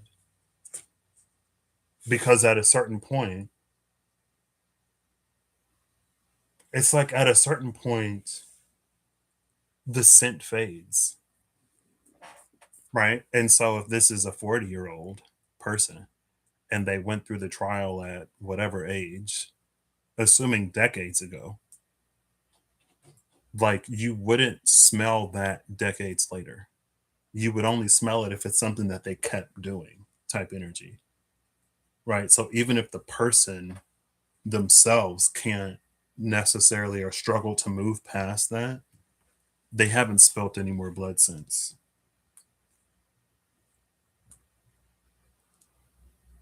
Okay. This is the time where I check my phone to see if anybody's talking about food. Anyway, yeah. So even again, even though they've gone through the motions or whatever, their heart wasn't changed. Cool. Void, new life. Again, we see the fool and we see that 16. 3161. Did we see 3161? I think we saw 3161. And that wasn't I Ching number 30. That was what, 13 and 17? Adding up to 30? That was the reading where the crow came out. And we kept seeing a difference of 30, a difference of 30. It was because it was the council, the significator, the crow. That's when I looked for Heart of the Sky and Pachamama. I don't remember what was on the other side. But here we see that difference of 30. Interesting. Now, we'll do clean flip or clean fall for the actual dragon. Oh, okay, cool. Came out face down. Effort, conquering your demons. And it's 7. So not only do we have 16, we have the 7 as well. And I love that it's Sun Life Force. Sun Life Force, conquering your demons. Love that. It's blurry. You can't see it, but there you go. 7 effort with 16 sigil.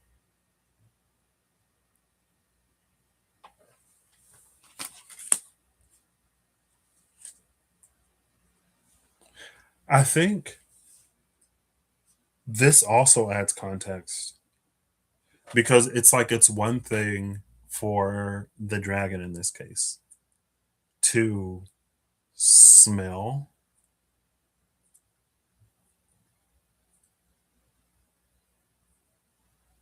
I don't want to say the integrity of the person, but it kind of is the integrity of the person. Because in that specific telling, again, the man's heart is the same as it was when he was a boy. He's remained true to himself, even if circumstances and situations forced him to do things that he didn't want to do. He remains true to himself. But at the same time, it's like he has to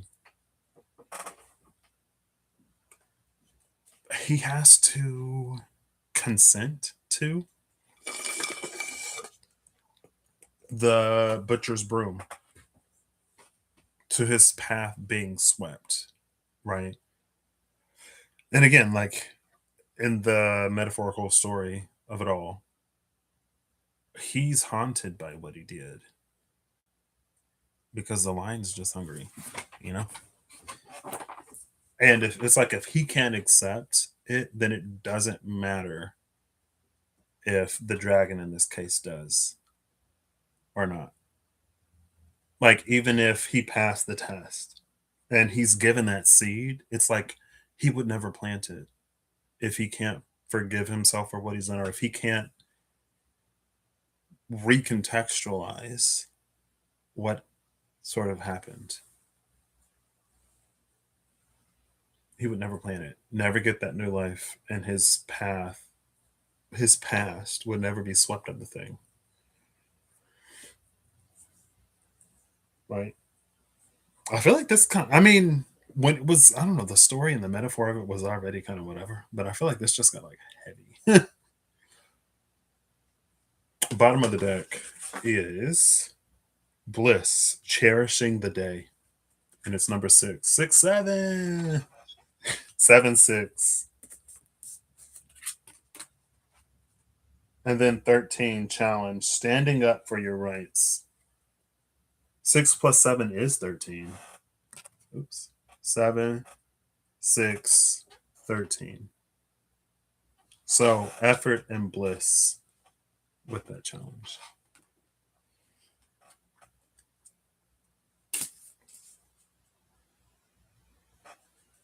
Cool. Again, but I'm like, it's consistent. I'm like, is it gonna be anything but consistent if like this is the same span of whatever? I was supposed to pull cards from the bottom of the deck. It's fine. We can do more. And it's so funny because again, we started with shadow nutrients shredding and then leaf shade merge B. And it's this shredding. First of all, it sounds painful, but it's the shredding that allows for that light to sort of come in, right? And that's the same thing here. It's that shred, it's a shredding that happens to like recontextualize a situation for a person. And it's like if you've been given the seed, like the fact that the individual, I feel like we need a name. Does anyone have names in any of these metaphors? Maybe that's the point because it could be you. It could be me. It could be all of us. It could be none of us. It could be somebody somewhere out there that I don't know. Anyway, it's fine. Sometimes we like latch on to names in ways that we don't necessarily need to. How about that? Okay. Anyway, like the fact that the person was given a seat means that they've already passed the test. Means that they're not what they fear.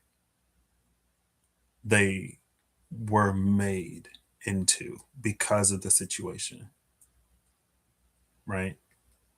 Anyway, act for conquering your demons. I'm gonna read that from the book.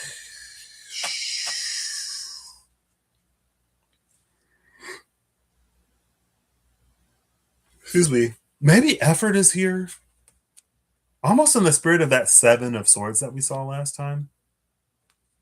Like we all have our challenges, we all have our struggles, and it's not necessarily easy for anyone, right? Like it's still like it requires effort to get to that point, and it requires effort to plant the seed, it requires effort to live that new life, and it requires effort to sweep one's path, right?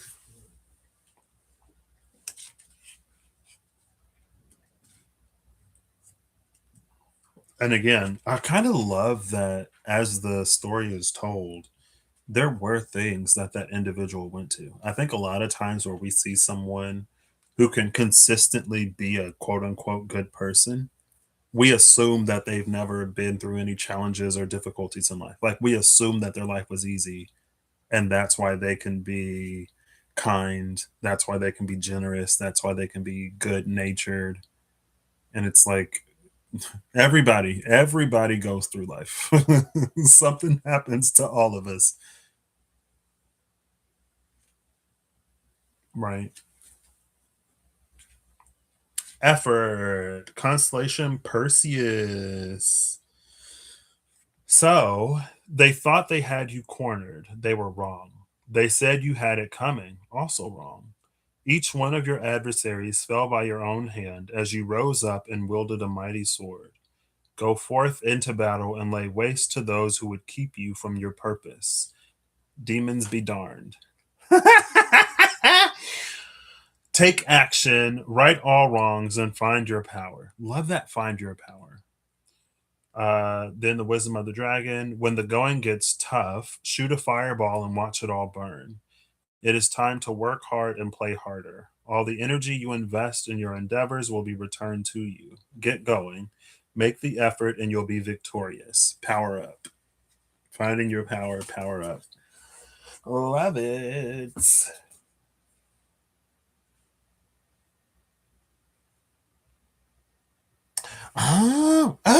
Okay. I love this. What I love about this is the fireball. Sorry. What is that song even?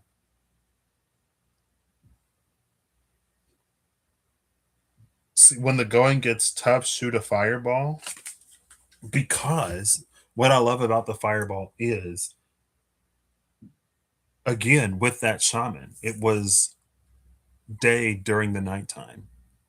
It's like you could shoot a fireball into the sky that burns so brightly. It's like a little sun. And that's how you get day during the night. So as we've been seeing I Ching number 30, clinking is auspicious when the inner fire burns bright. Even the energy of I Ching number 36, darkening the light that came up earlier, it's like that internal light can be expressed in a way that acts like a sun in a localized area. It brings light to the night. And again, that's a fire that is so bright that it turns night into day. Obviously, not necessarily to the same scope.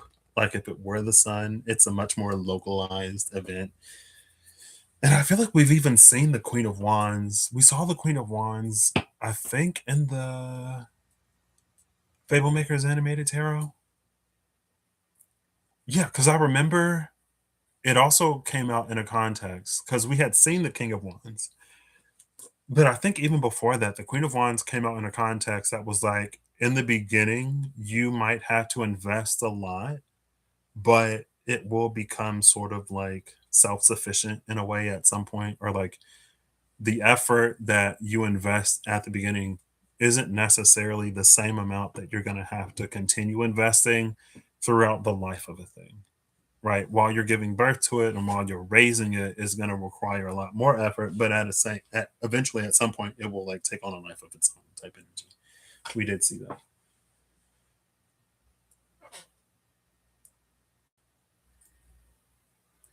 And like that dragon is ready to release that fireball. What is that song? Like I feel like that's all I heard is the bam bam bam bam bam bam bam bam bam. But before that, it's fireball, right? It's fine. It doesn't matter. Cool. I feel like that's a perfectly logical explanation. This is the dragon. The dragon shoots a fireball that is so bright it illuminates the night like a little sun.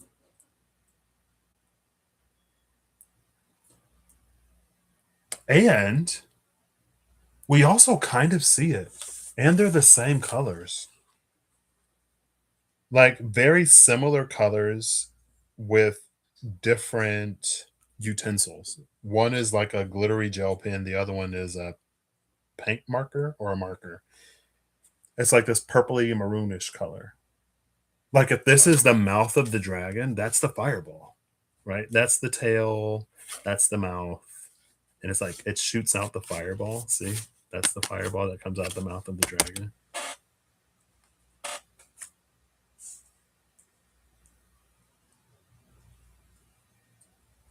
And I want to say that because it's localized,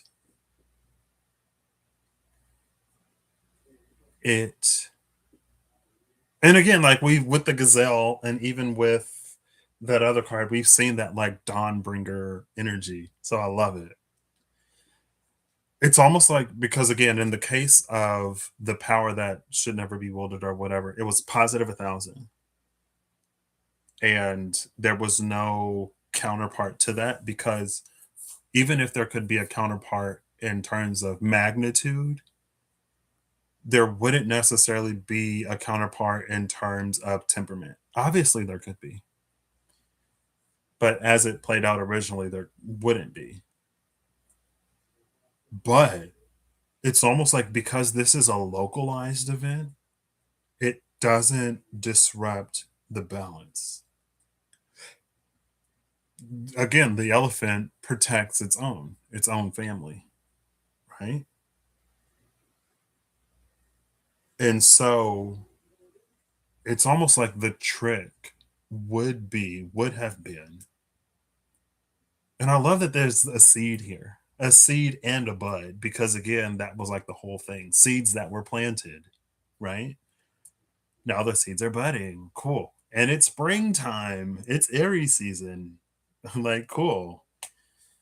Um, even my mom, she was like, today looks like spring. I was like, yeah, there were a few days where it was almost looking and feeling like summer.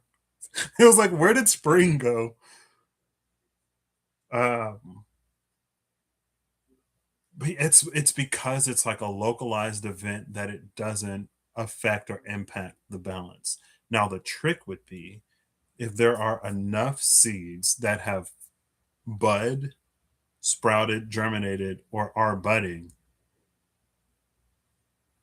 it's like on a technicality, you could have it's almost like on a technicality, you could have an infinite number of localized events. You could have so many localized events that it would read like a larger event. It would read like the exertion of some kind of power, but it wouldn't be because of free will and because of choice and of our because of each individual path of each individual person, right? It's like if there's a rule that you can't use electricity after whatever, right?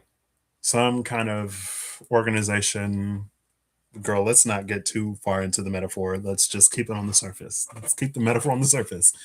There's a rule that you can't use electricity after 10 p.m., right? And so for the people and or energies that thrive in the darkness, they think that like, oh girl, there's gonna be lights out all over the place. But it's almost like you get so many candles and you get so many lamps and you get so many bonfires that you get a similar amount of illumination without breaking the rule of no electricity. It's almost like that, right? And so what would have thrived in that darkness or all of the plans that went into thriving in the darkness because you can't use electricity, well, every place is lit. There's enough candles and bonfires and bioluminescent algae and moonlight and whatever else that it's like it's not dark enough to do whatever type energy.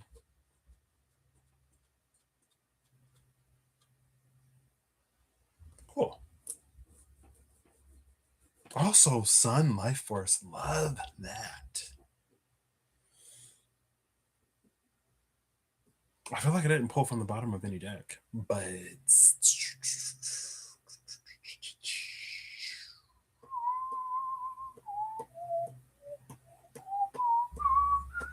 I don't know what, you know, I just go with it. Thought I had a plan. I mean, it did come out with the full, which is 0 cards. So technically, if I don't pull the actual deck, I still haven't done it.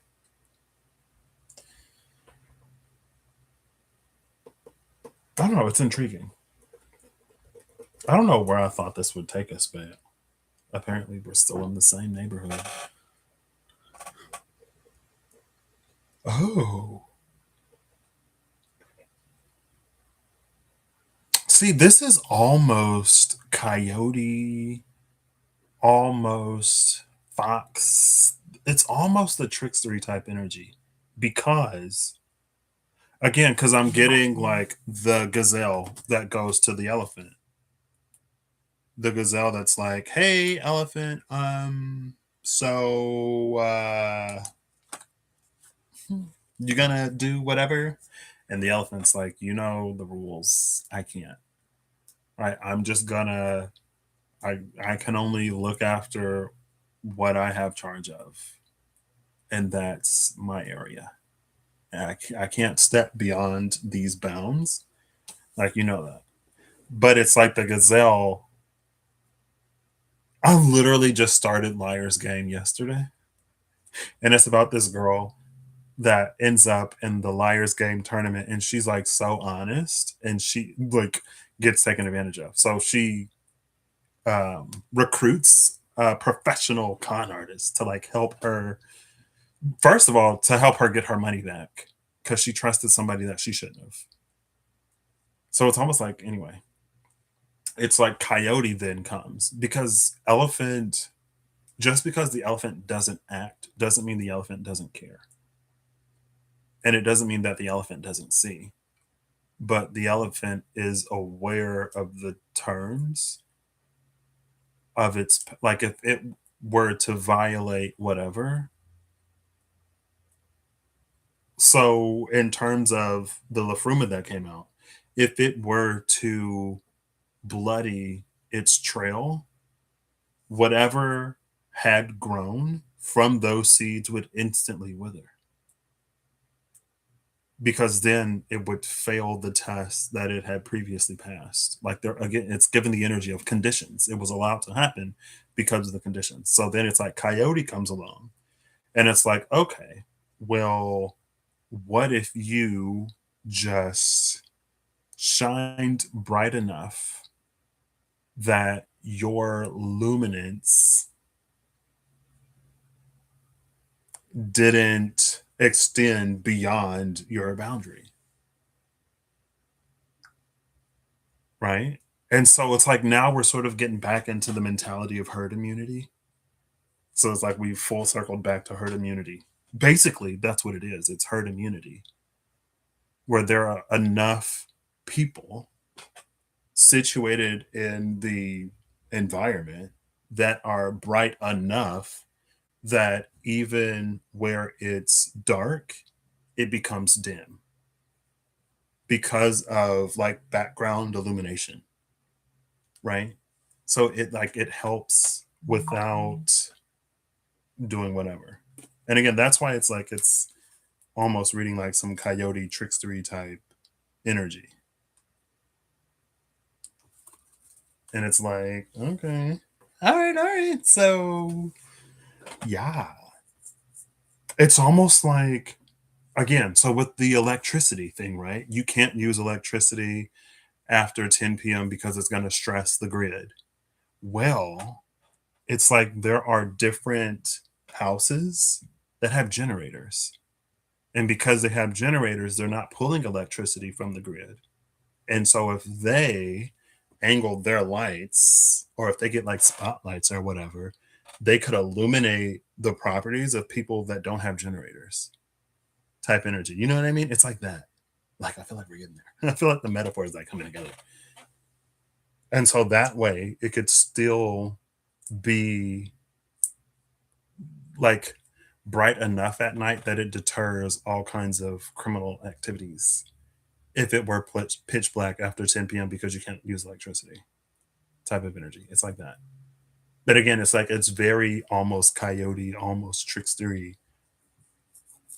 It's not like finding a loophole, but it is, but it isn't. I mean, it really kind of sort of is, but it's like if a person and or energy would take advantage of the terms of whatever for their benefit and the elephant is this honest whatever, it will not violate the terms of that whatever. But there are things that it can do to combat an energy that would take advantage of those terms or that would seek whatever with ill intent. Which is also, again, I'm playing Hades too, right? And that very thing happened. Like somebody in the game went to somebody else with ill intent, and the person was like, "Yeah, I told them, but I didn't think it mattered." And then they're like, "Girl, they had ill intentions," and they're like, "Oh, I didn't know that." It's like, okay, well, you come from a time where everyone was honest, so can't blame you. And that pure-hearted, we still need people who believe in mankind. You know, we still need honest people, people that are pure. So stay pure. And then you get the cleanup crew that goes and handles the business. I don't know. Anyway, I almost wanted to pull something. Oh, coyote. Bottom of the deck is the crow, but it could have been that before. Let's give it a few shuffles.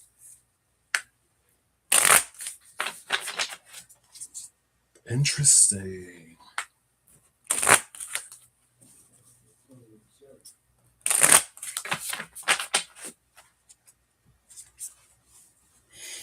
Zebra and the dolphin. I'm going to try. Let's see. All right. I'm feeling confident. Let's try this again. All right, one more time. I think we were a little too close. Kind of, sort of. Good enough. All right. And 2, 1. Sometimes I do 0. Sometimes I don't. Oop, okay, well, we got our flipper. Who flipped? The dolphin. It's the dolphin again. The eagle was that Dawnbringer. And we saw the dolphin. It was the dolphin, right? That was at the middle? I'm like, was it the dolphin or was it another card? Anyway, there's dolphin. And we do have bliss. Y'all know about that viral satirical made up story about the dolphin and that Florida man? I did kind of sort of low key go on not even a deep dive. Because I had like heard about it in passing. I was like, I don't know. Anyway, bottom of the deck is the cheetah. And I did see the cheetah at the cut. The cheetah, the deer, and the snake.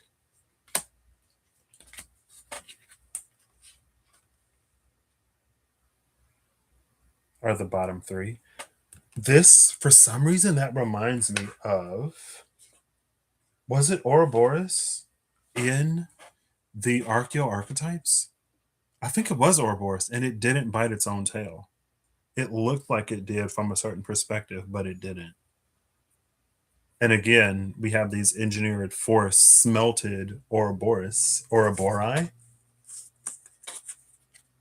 And then we have the one that passes the test because even if it looked like they did whatever, they didn't.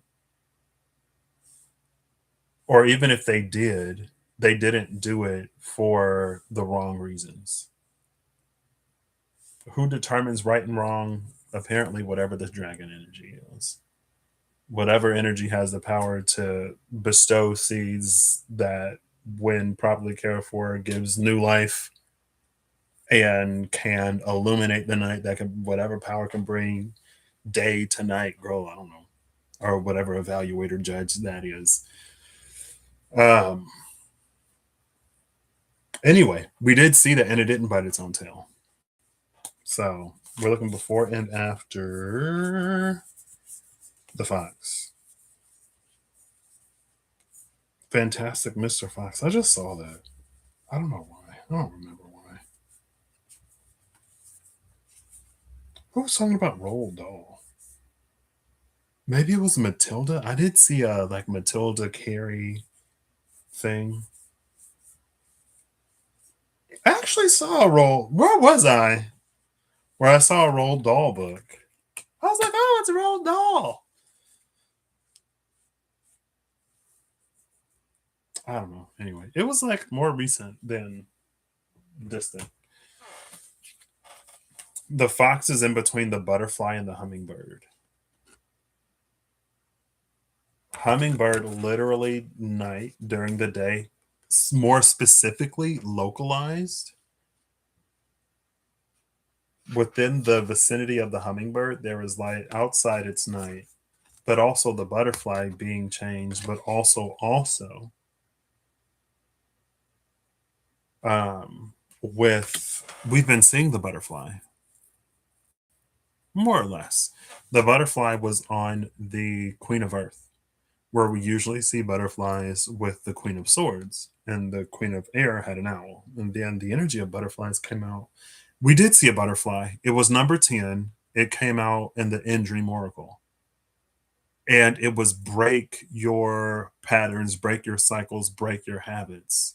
And this is literally breaking the cycle, a new seed for a new life,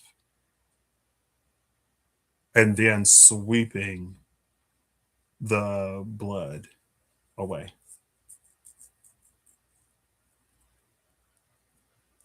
I just saw something. Again, I was playing Hades 2. There was a comment that somebody made where they were like, um,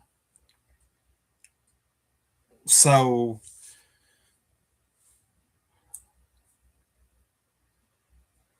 basically, there was a person that was like, what, do we have some kind of bad blood? Like, what's going on? And then the other person was like, there for people like us, there is no such thing as bad blood.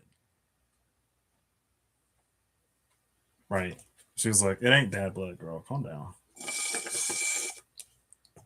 Type energy. Anyway, I love that it's with the butterfly and the hummingbird. Because even that in and of itself is kind of like a trickstery type energy, isn't it? Bringing day to night. You can have night during the daytime. Like eclipse cycles are natural cycles. It's because of the makeup of our solar system. You could say it's because of like perception and objectivity. I don't know that we get eclipses. But the opposite isn't necessarily true. The best we get is like a full moon. And maybe back in the day, it used to be like, I don't know, bro. Anyway.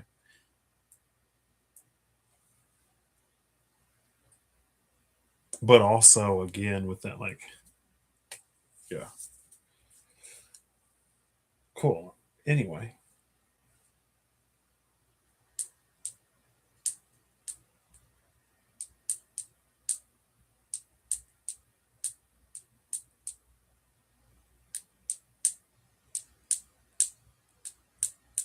this almost looks like Anosta is one way to read it. The kanji for under, if you put a line up here, it would almost be like the kanji for under.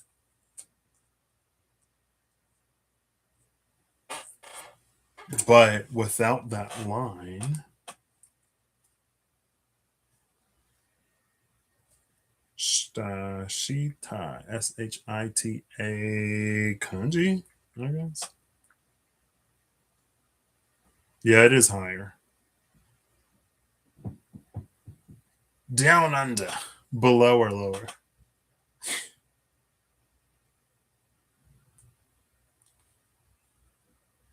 Oh, zoom in. Oops. I'm just trying to zoom in. There we go. See, it is a lot higher. Shita.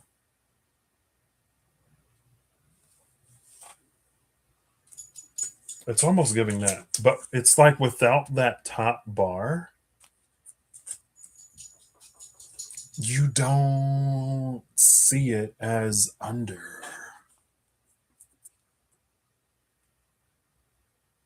And just like Ue,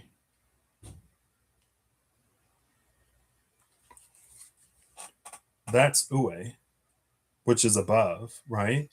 And it's that bar that lets you know that it's over.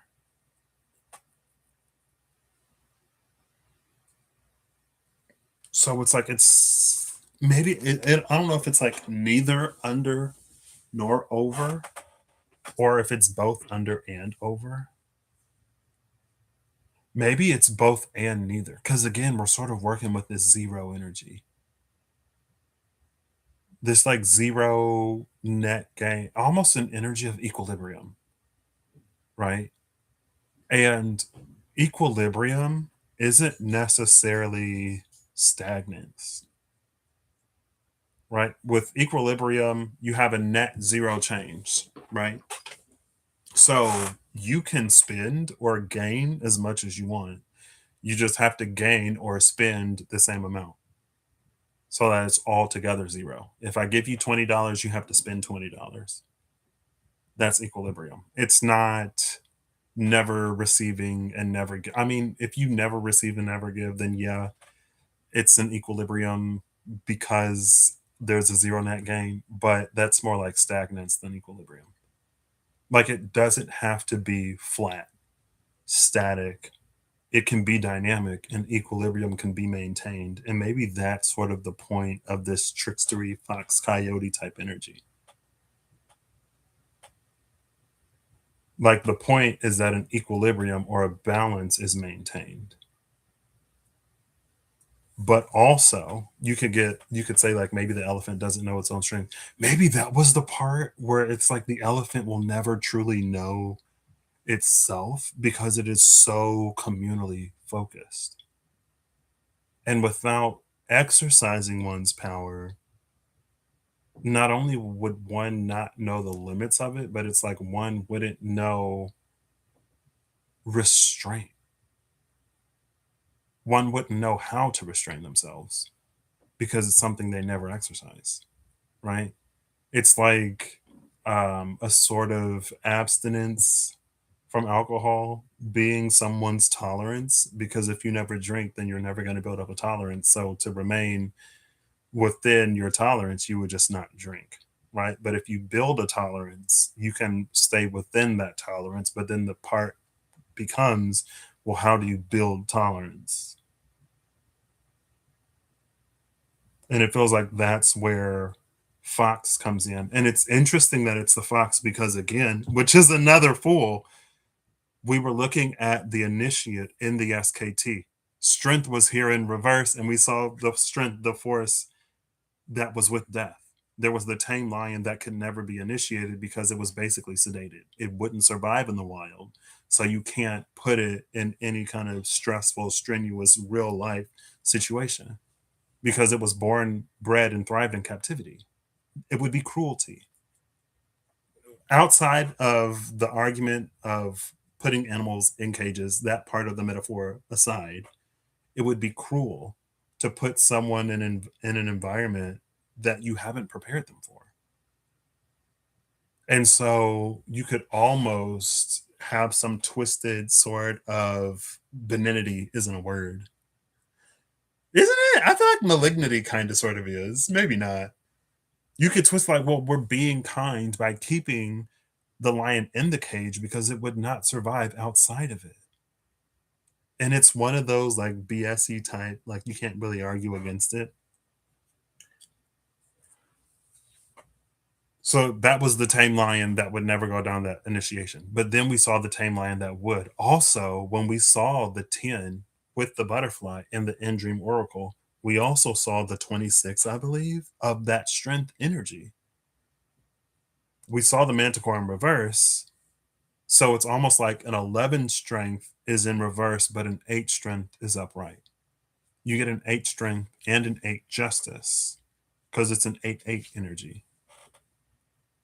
And so you almost have to pull cards from different decks to have both an 8 strength and an 8 justice. Pulling cards from different decks is giving it's a similar energy to removing the bar from this so you can't tell if it's above or below. It's both and it's also neither. And because it's both and neither, it's a net zero type energy. Anyway, the fox is on the initiate. Also, we saw the cosmic egg here. The cosmic egg was, where was it? Wherever we saw the cosmic egg, we saw the cosmic egg.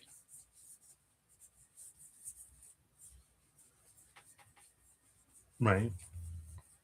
The fox is the guardian. The guardian awakens when you go down that path. Oh, there's the elephant between the golden egg and the sea serpent. Interesting. Um, I'm looking for the cosmic egg. It was, yeah, it's still with the tiger. It was the lion, right? It was the cosmic egg, the lion, and the tiger. You also see the cosmic egg on that card. Oh. And again, we literally just saw the initiate. And I'm pretty sure we saw the initiate after we saw that luminous child.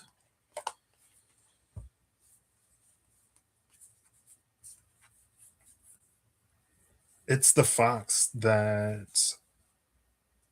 Oh. Ooh. Okay. Interesting. The initiate is right next to the seeker. They're both fools. See, the cosmic egg and the fox literally right there. When you go down the path, the fox awakens and is the guardian. Here's the fox as this agent of change to bring light to the darkness.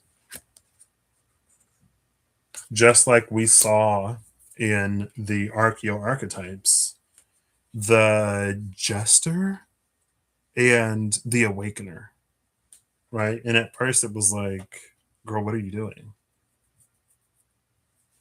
But it was deliberate. It was to awaken the lion. The lion is the only thing that can defeat the manticore. The elephant is immune to its poison, but the lion is the only thing that can defeat it. And in the awakener, it was awakening the lion. Right? Am I gonna get this deck too? Is it? Sure.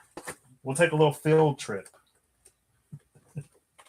as I show you all these cards.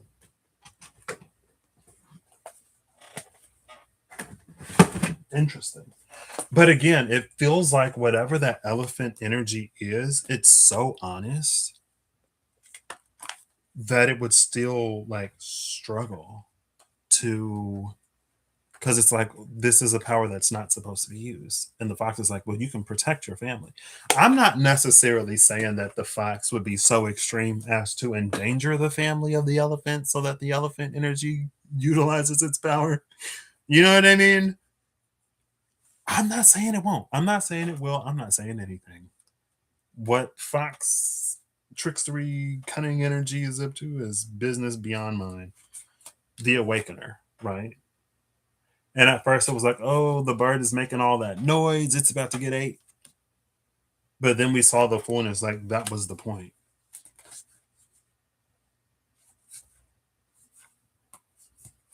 It was this jester. And it's funny because the top of the deck is the trickster. Oh, that's what that is. Anyway, we saw the awakener and the lion. The lion is the only thing that can defeat the manticore. So it ended up working out. But here we have the metamorph. And the metamorph, like I just showed y'all the jester, right? The metamorph is this griffin. The griffin is like the manticore, except it has the head of an eagle instead of a man, and it doesn't have a stinger for a tail. But look at this.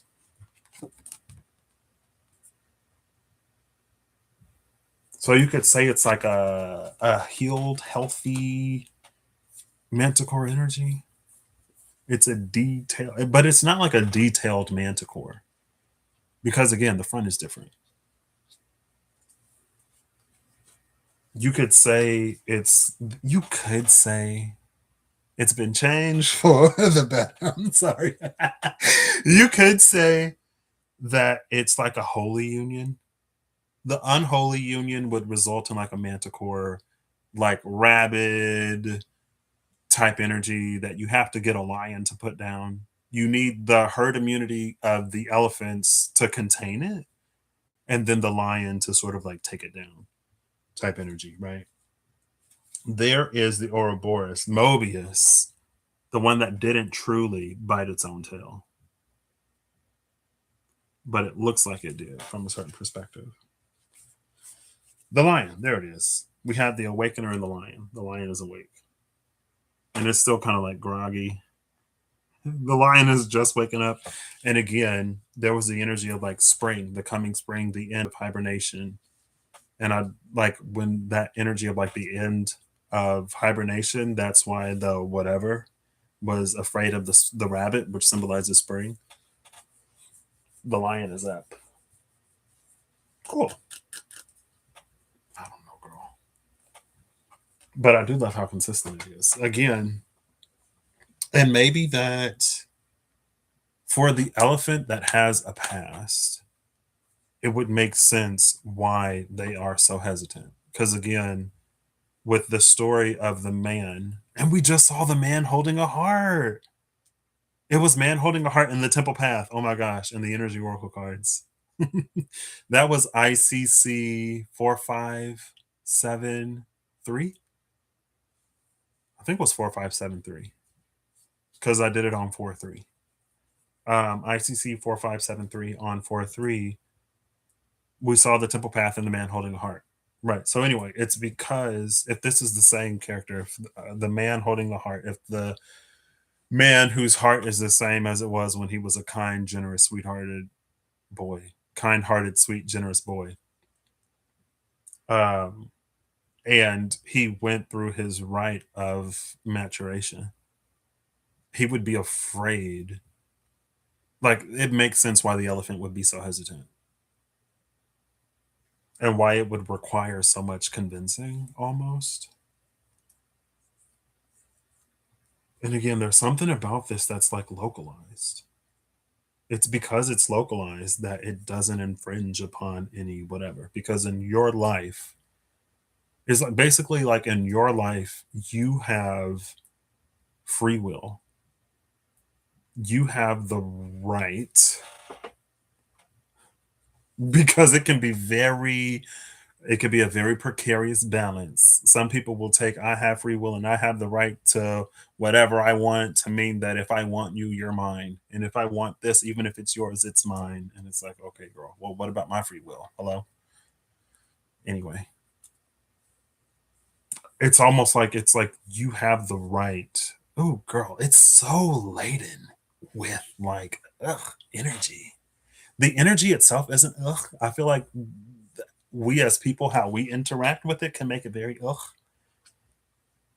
Because I feel like if it's like you have the right to happiness, bliss, whatever, for you and for the people that you love, that's like your family or whatever. And the ugh is again, it's like when we as people can be like, well, it's my divine right to come and take what to it's my divine right to have what I want. You just happen to be in possession of it right now, but it's mine and it's like ugh. Anyway, outside of all that, which is again, but that's that bloody trail. That's what like the dragon can smell that on people. That's why they don't get seeds. Anyway. Anyway. It's like because the elephant is the man that went through its I want to say its ordeal. That's why it has its reservations.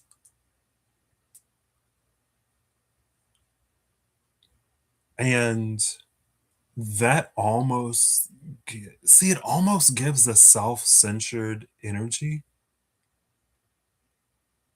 but at the same time, that's why it could be entrusted with that seed.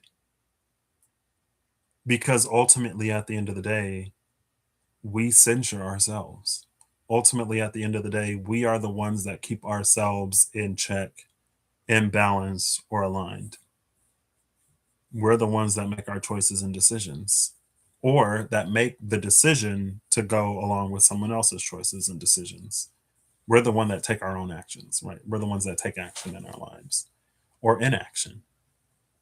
Um,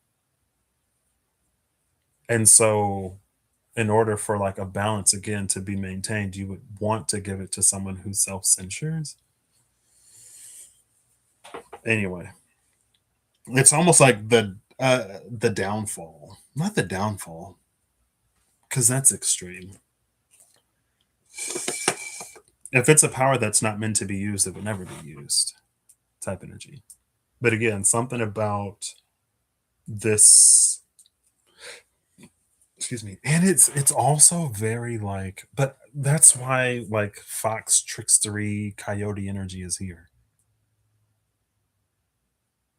And it did mention complex, like elephants navigate complex social and familial communal bonds or whatever.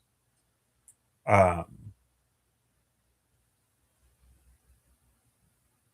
because again, like it's this localized whatever. It's the hummingbird. That's within the space of the hummingbird.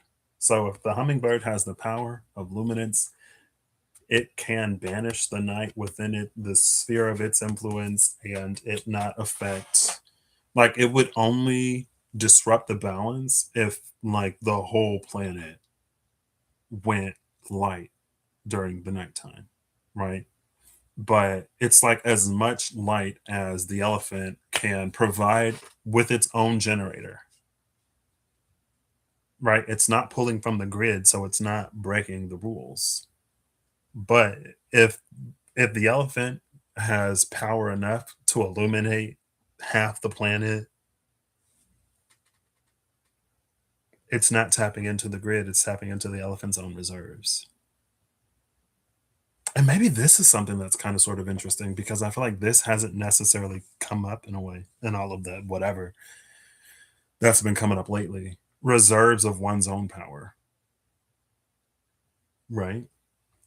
And again, it's so tricky and weird, this exercising of one's own power, because that's like that was the whole thing, right? Again, there was the people that look at the elephant as a fool, like, well, if I had that power, I would be doing this and I would be doing that, and nobody would ever be able to tell me nothing. Because who would hold you accountable? Who would have the power to stop you? And when you have that much power, whatever you do, say, or choose is right. Because who can stop you? And it's like, girl. And then maybe it's those 10 p.m. people that would be like, well, like, that's not right. It doesn't matter if they're not using the grid because like they're pulling all that power. Why would they have enough power to illuminate the city anyway?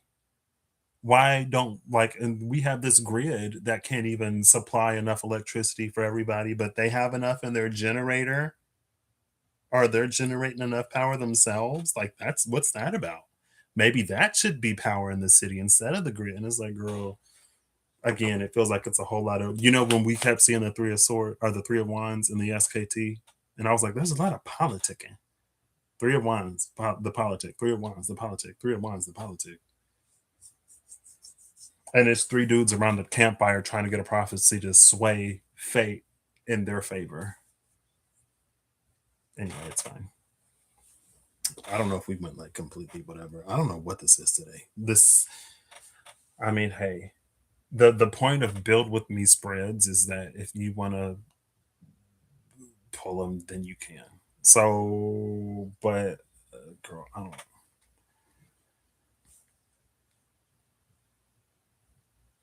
Technically, we got a zero card spread, and there's no tarot on the table.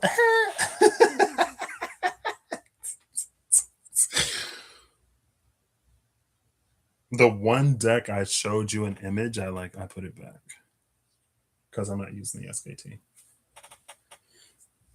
The dolphin is here though. The dolphin is giving like highly intelligent sort of energy.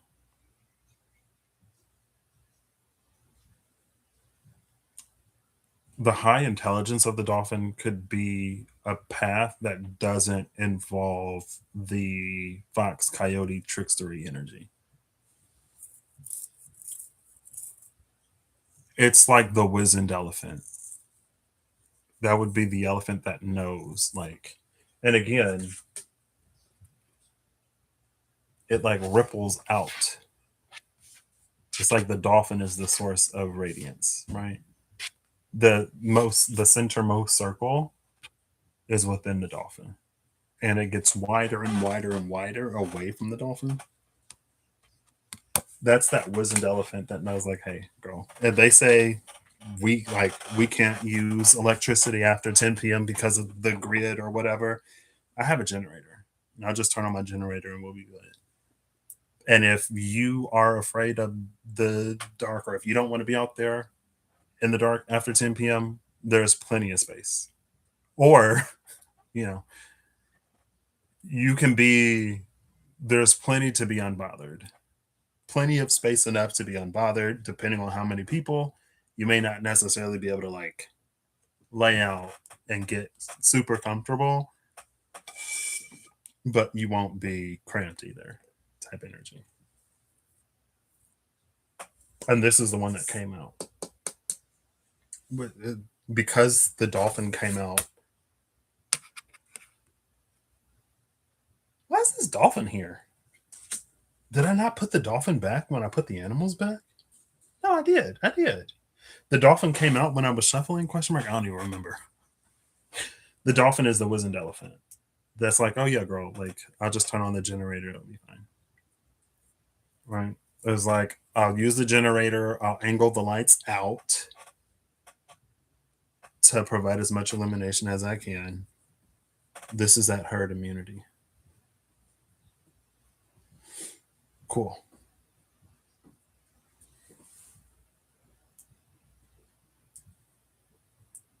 Wow, interesting. Interesting. So interesting. I want to know your secrets. I'm so interested in you. What was that? Is that Boys Who Cry? Or Boys Who Cry is SpongeBob? It's the Bob's Burgers boy band. Interesting. So interesting. I want to know your secrets. I'm so interested in you. Which friends are you mad at, girl? Which size are your shoes? You just went to the bathroom, number one or number two? Oh, I listened to like a hour long loop of that, like maybe 45-second song one time. I was just like obsessed. Also, like, I had the 10-hour Nyan Cat. Remember back in, what was that, 2011, 2012? 10-hour Nyan Cat playing on the YouTube. That one.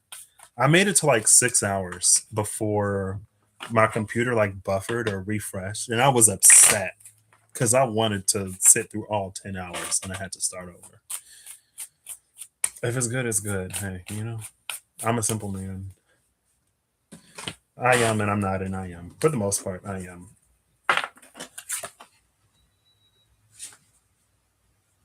Simple in ways that just not everything is necessarily aligned to, right?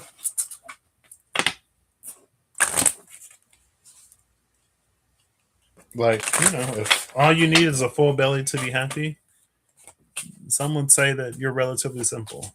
But needing a full belly to be happy, where there is famine, it becomes a lot less simple. Now it's a problem of logistics and affordability. And it's like, what?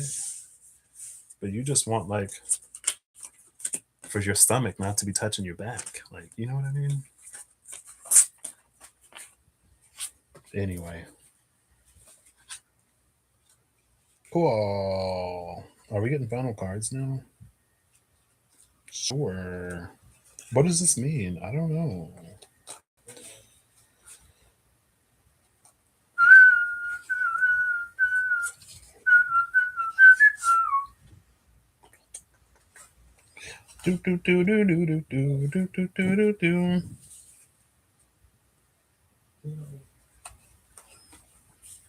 That part when they go, you just went to the bathroom number one or number two. That's what makes that like extra wild to me. I was like, wow. Which friends are you mad at, girl? What size on your shoes? I wanna know everything about you. Ooh, okay. Interesting. Bottom of the deck is Feo Wealth Livestock in this glittery green that you may not even be able to see. Can you see the sparkles? There you go. Now you can kind of see them. There you go. It was a glittery gel pen. Leech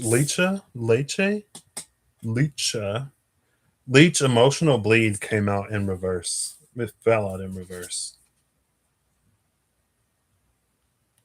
This way, it's a gravitational combination of red and blue that make the purple. Again, purple was the color of stankness, was the color of the seed. Galunga cap. Now, when it's upright, then it's a gravity filtration. Gravity separates the blue from the red. But in reverse, it's gravitational recombination. I don't know. You combine them again. I feel like that in reverse, again, since it's emotional bleed, it's giving the maybe the recontextualization of a certain situation. Um, right. The elephant person was struggling. There's that arc where they struggle. They did what they had to do and they had no other choice. Right. And it's like there's a difference between us using circumstances to justify our actions and behavior and like when circumstances are truly at the point where there is no other choice. You know what I mean? And so again, it's some kind of recontextualization, some kind of coming back to the self, some kind of catharsis. Grace and mercy can be offered and extended, but if we don't accept it, then that's a we have to be the ones still to accept it. We have to forgive ourselves. And it's a very different sort of dynamic from the person that can use their circumstances to justify anything and everything. Like, what do I have to forgive myself for? Like, hello? There's this, like, I don't know, this cleansing and renewal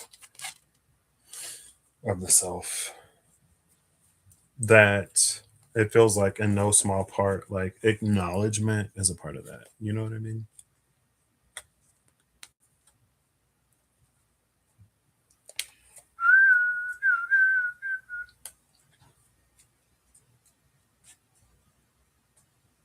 And it's also interesting that livestock is there in Fayal because in the Kanafa story, they go out and they kill whatever in the wilds, the lion and the jungle, the bear and the forest, the whatever. And it's not necessarily like the apex predator of that environment. And in slaying the apex predator, they become the new top of the food chain. And that's how slash why they return as a man, right? Because now who stands above you in the food chain? You took out the lion, you took out the bear, you took out the shark in the water, and you took out is the wolf an apex predator? You took out the eagle in the sky. There we go. That was a decent one.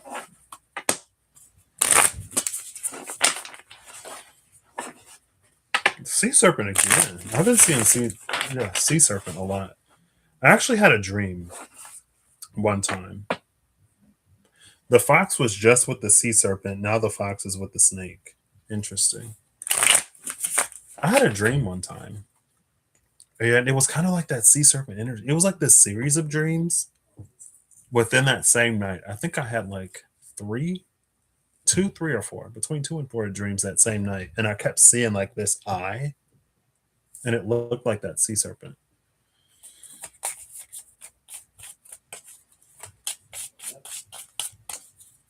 And it was so weird. I can remember two of them.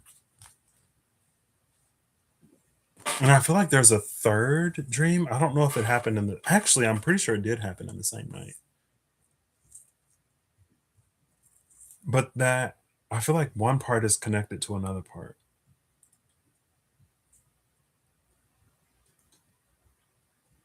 Ooh. And the only thing that connected like the second and the third was the location. The lamb and the gazelle. Aww. So now, when the gazelle goes to the elephant, and the gazelle's like, "Hey, Ellie, like, is there anything you can do, Ellie? Is there anything you can do, girl? Because it's like, with the whole like electricity thing and like with curfew or whatever, like it's getting pretty dark in the city, and like I've been hearing things." Then Ellie is like, "Oh yeah, girl, like I'll turn on the generator. I'll like get the floodlights. I'll send out like the invitations and like, you know, we'll make a time of it, right? Until the grid is back online where we can run electricity and illuminate the night. Like, we'll be taken care of." And then the gazelle's like, "Oh my gosh, thank you." Because, like,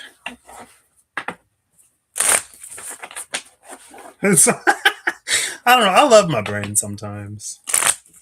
Y'all know the, like, was that American Psycho? Like the noise? But when I'm like, it's like the announcement is going live, like, "Hey, girl, like, you know, the grid is being pretty taxed. So after 10 p.m., we know it's dark, but the grid can't handle it. So no electricity after 10 p.m." And then some people are like, "Well, why don't we just not use electricity in the daytime during daylight hours so we can still have our lights at night?"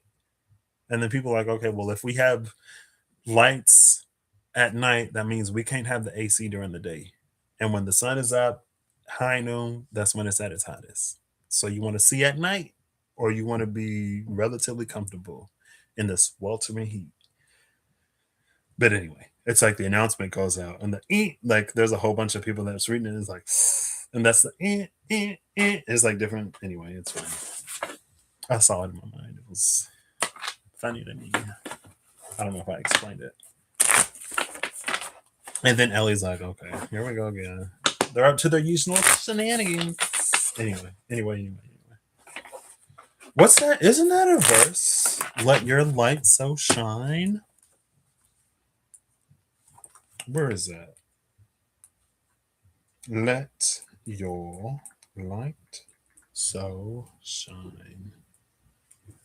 Matthew 5:16. Let your light so shine before men. Let's go.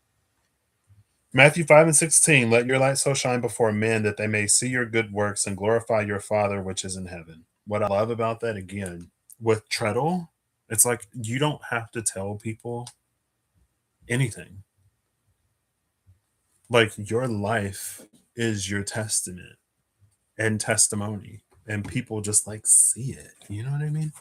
Regardless of if they're interacting with you, they see you interacting with somebody else, or they see you when you don't think you're being observed. There's that element of consistency.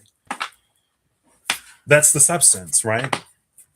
When last it was like there's a whole bunch of performance and things that like we think we should do and stuff like that, and it doesn't, you know, like they say, beauty is only skin deep. But that's why the peacock is so radiant, because it's from the inside, just like the dolphin.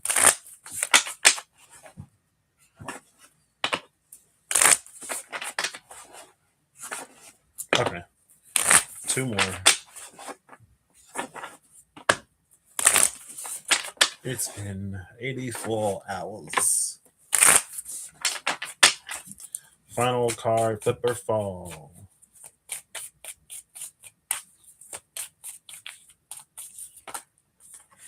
Interesting.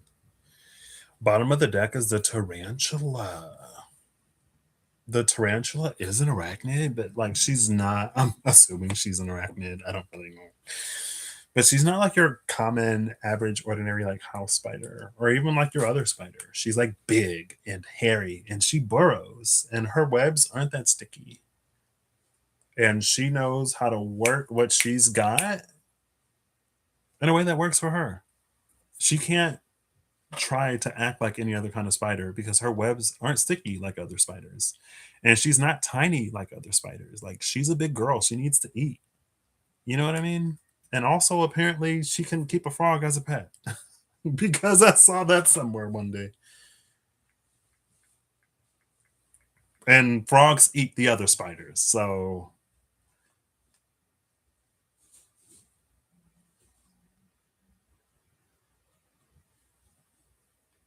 frogs know that she ain't a snack.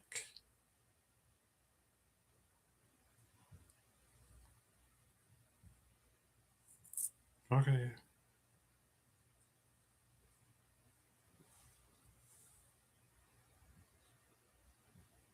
What? It is in the arachne order. I would have thought Arachnida is its class. I would have thought it would have been like at least in the family, you know? Like I know it's not the species or even the genus because there's a lot of different arachnids. Aranea. What's a non-Aranea arachnid? Anyway, it's fine. Like I googled tarantula and fortunately I didn't see anything that was too concerning. Because I ain't trying to look at pictures of spiders. The stingray and the horse came out. Stingray alignment. Look at all those beautiful colors on the spine. She's giving a line. She's giving chakras. And then the horse with the moon on his forehead. What's the horse giving?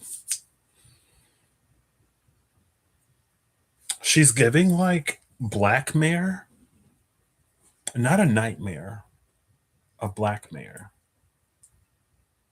And because of the tarantula at the bottom of the deck, like a black mare is different than a nightmare. I'm like almost tempted to ask Gemini, but I won't. Maybe I will. Maybe I will. Hey Google. I feel like that. Google. Hey Google. Well, let's try one more time. Maybe not. Hey Google. If I said that a black mare is not the same as a nightmare, what would you say the difference is? The difference is quite simple. One is a duly elected public official responsible for local governance, while the other is a distressing dream that occurs during sleep. One exists in political reality, the other exists in the subconscious. Is that what a black mare is? Not mayor. Google put Mayor. It's interesting that it mentioned a duly elected public official responsible for local governance. The part that's interesting is the local governance. One second.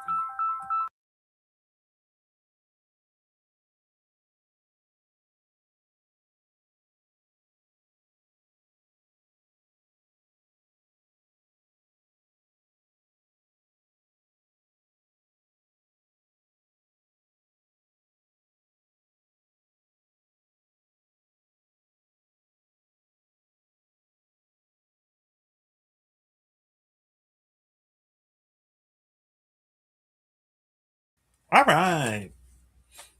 Not a mayor, but a duly elected. Love that. Public official responsible for local governance. And this whole thing of like it's a localized event. It's localized illumination. It doesn't disrupt the overall balance of light and day because it's localized. Again, it's on its own generator. It's not pulling energy from the grid.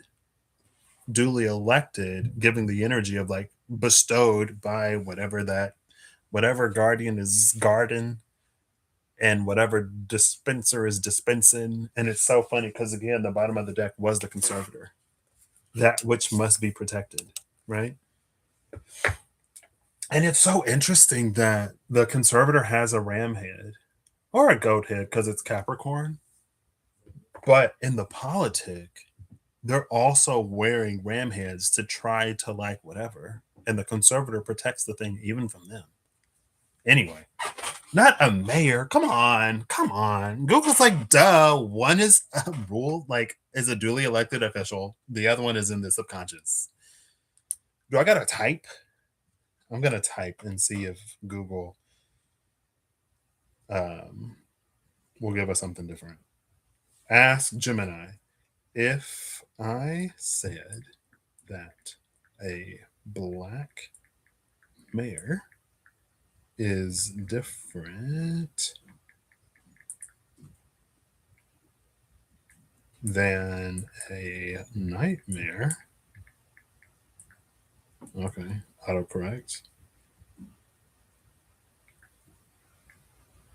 What would you say the difference is?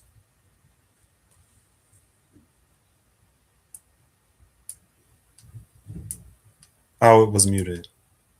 Oh, wait, I want you to read it. Hold it. Wait. Okay. It sounds like the setup for a great riddle or a bit of wordplay. While they sound similar, the differences are night and day.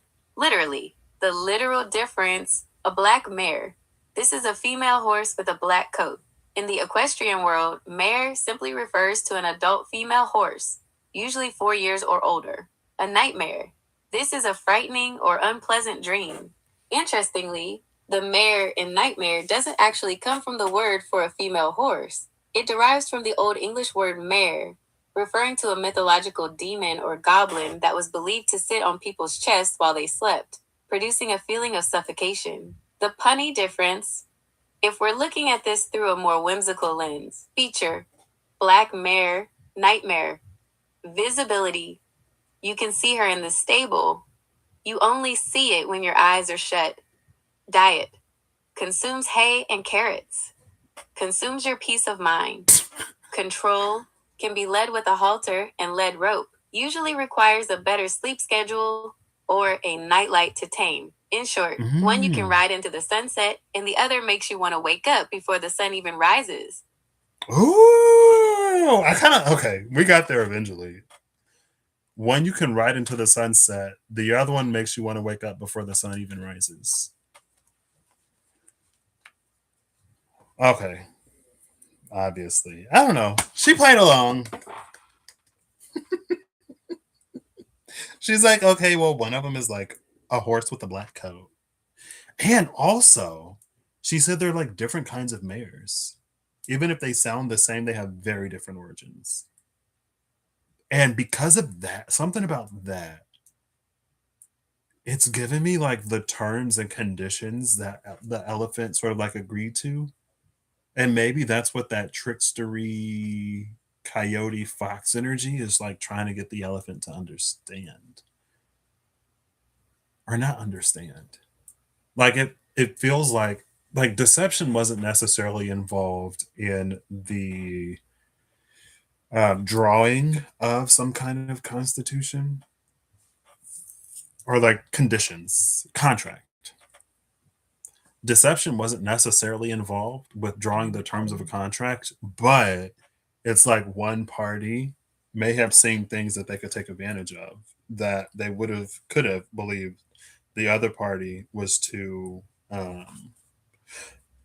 honest or naive to like see.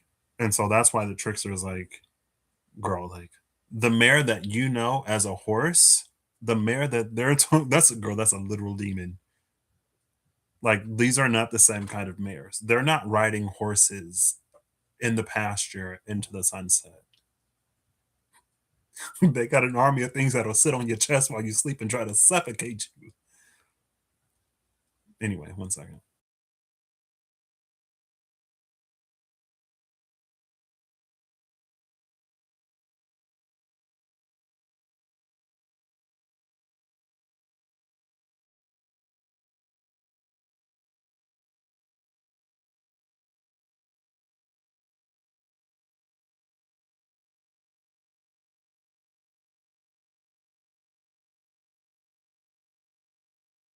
All right. Y'all know what time it is. It's time for the food texts. Anyway.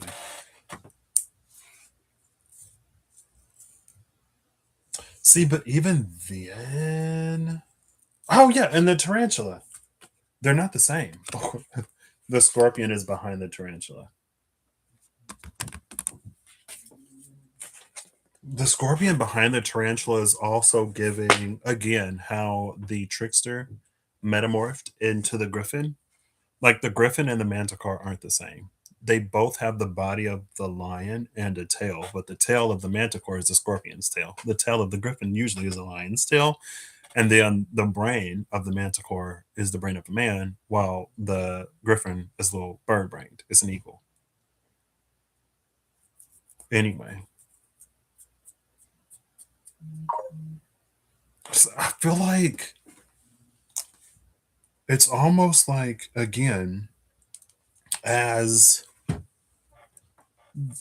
that energy is trying to explain, and maybe it's not even a trickster, right? Maybe the elephant perceives it as a trickster because the elephant, again, there's a bit of avoidance to the elephant that would cause it to not necessarily shrink, but to be uninvolved in a way that it could be, right? So again, with the in the terms of like the capacity of the elephant's generator, right? Even if the elephant has a generator that could power the entire city, if not like a nation, I don't know, girl. It's the elephant. Who puts limits on the power that apparently is so whatever that it has no equal besides a literal legion? You know what I mean? Maybe the elephant's like, yeah, I'll use my generator, but I'll only use enough to like power the bedroom, right? Or I'll only use enough to power like the refrigerator so the food doesn't go bad. You know what I mean? It's like I'm not gonna use enough to like, you know, I don't know if I don't know if like I don't want people to get jealous or whatever, so I'm not gonna power my whole house. Right? It's almost like, again, there's these I forget the C word I used. Like self-constrained, maybe? These self-constrained, but it's like, again, it doesn't, it's like there's a difference. I don't know. It's just reading like there's a difference. I don't know. Anyway, those are the animals we got. The stingray and the horse. With the moon.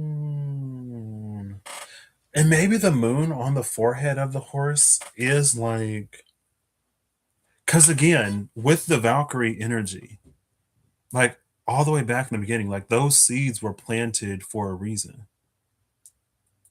And maybe, I don't know, we don't know. And this has come out a few times. Like we don't know. Whenever we are in our luminance, whenever we're in our luminance, we don't know what that light means for other people. You know what I mean?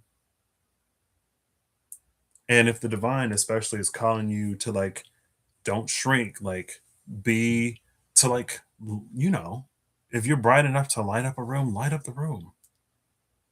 Cuz again, like we don't know what that'll mean to other people.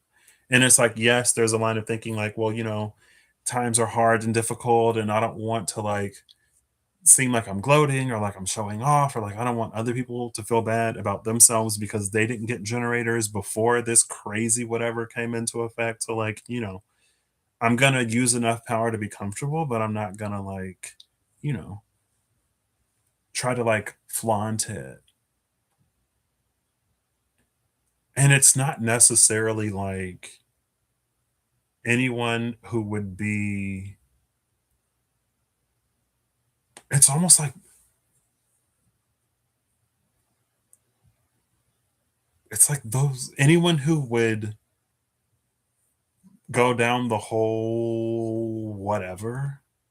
You could say envy, because envy is clean.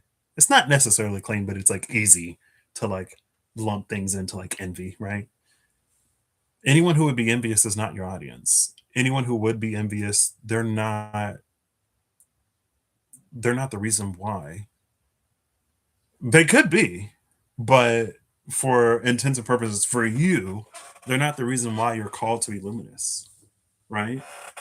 There are people who also have generators who just aren't necessarily thinking that like the electricity that the generator generates and provides is not the same as the electricity that is generated by the grid.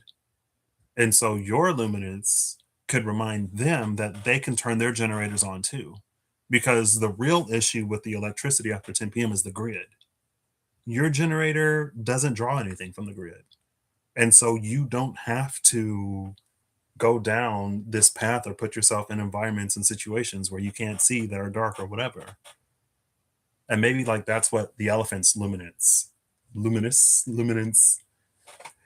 is there to remind people of, or to again like be a sort of hub for community and life and positivity to sort of like generate around or gather around, right?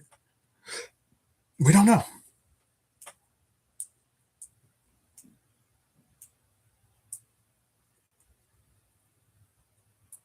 Right. And it's like anyone who wants to show off or whatever, that's why they're doing it. That's their motivation. If that's not your motivation, then, you know, I don't know. There's what we think, and then there's what the divine knows. Right. And again, it's very much this energy of like your heart, the heart of the elephant and the heart of the man holding a heart. They're in the right place, but they may be a little kind of sort of misguided. Let your light so shine to remind people that there are good people still out there. You know what I mean? And that there's plenty of faith to still be had in humanity. Like a counter narrative, right? Anyway.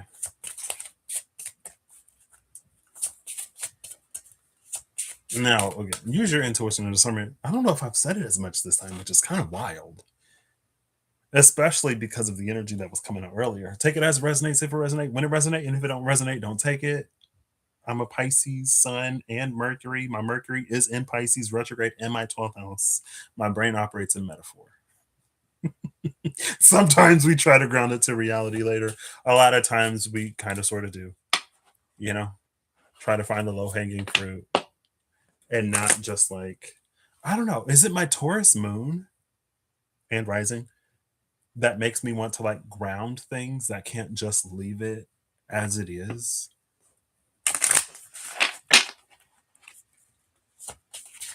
You know, I feel like I could be better at just like leaving the metaphor as it is. I feel like it's fine. All right.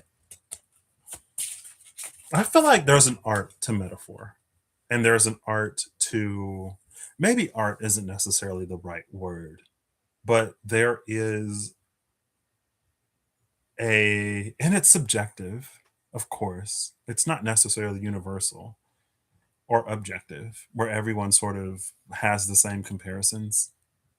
But I feel like the way that I do metaphor, duh, to me, sometimes it makes sense. Most of the time, it makes sense. But like the way that some other people do it sometimes, it almost to me can come across as like a false equivalence. Right? There's an art to metaphor that doesn't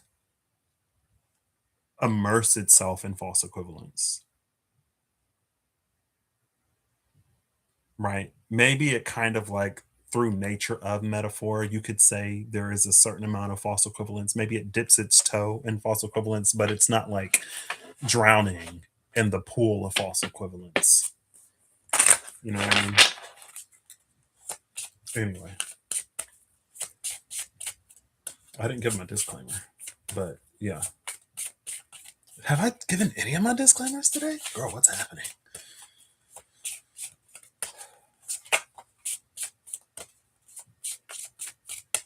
All right. Flipper Fall, Star Dragon. I'm going to give it 3 shuffles. 1, 2, 3. And I'm going to pull the first 2 cards from the bottom. From the first card, we're going to read the wisdom of the Herald. From the second card is going to be the wisdom of the Dragon. Because that's how I'm feeling it today.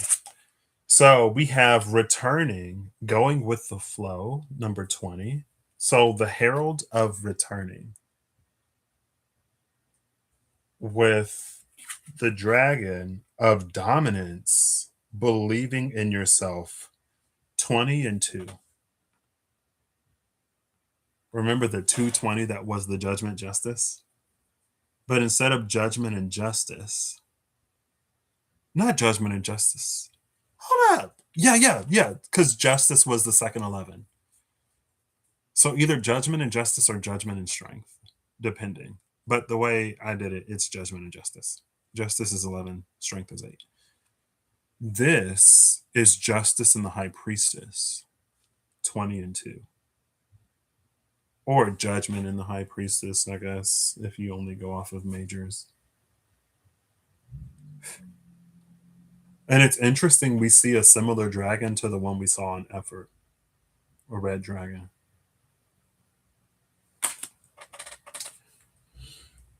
Returning dominance, girl. Putting the power back in your hands.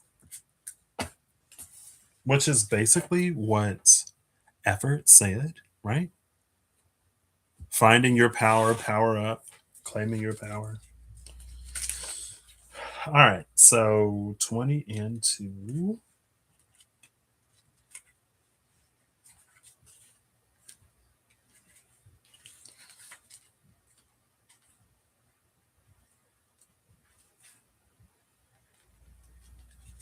Okay.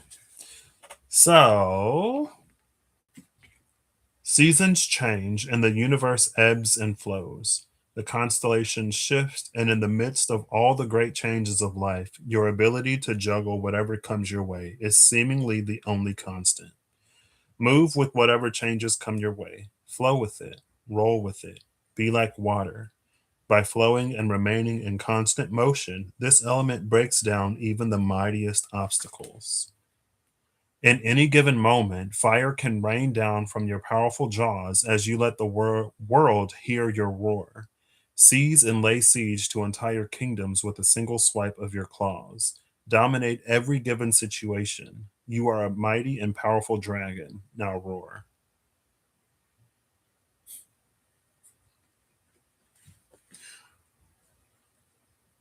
I feel like there's a very obvious through line here that reads as contradictory, but that isn't.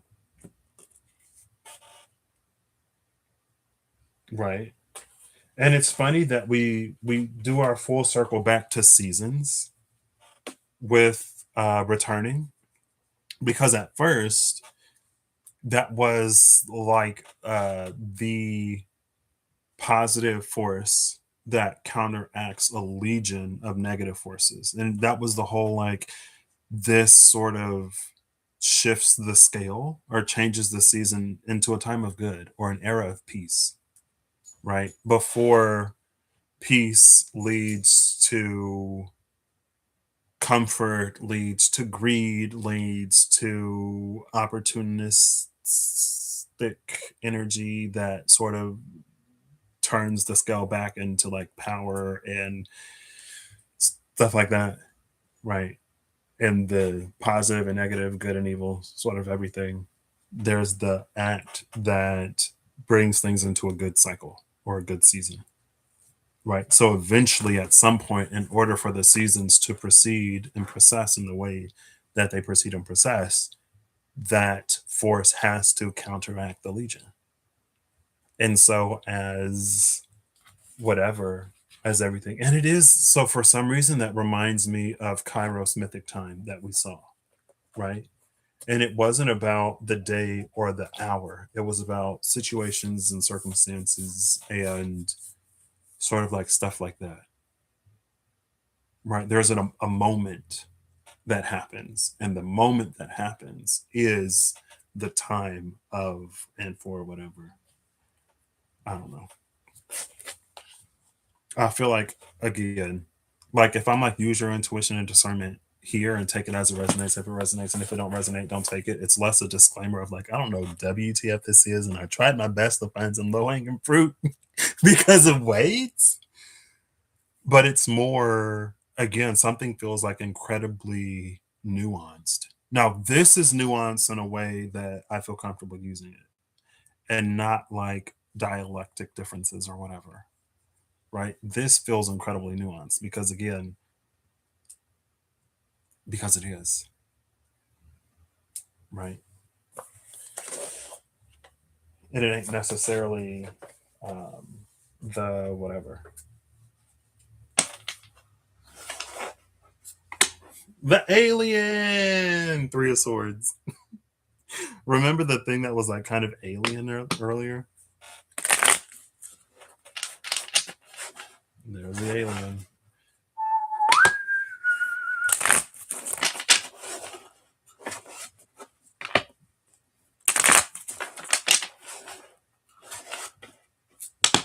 Oh, with the Griffin. Ten of Swords, the Griffin, at the cut with the Six of Wands golem. The Griffin and the golem. There's like the word that's like written on the golem, that's like the command or whatever.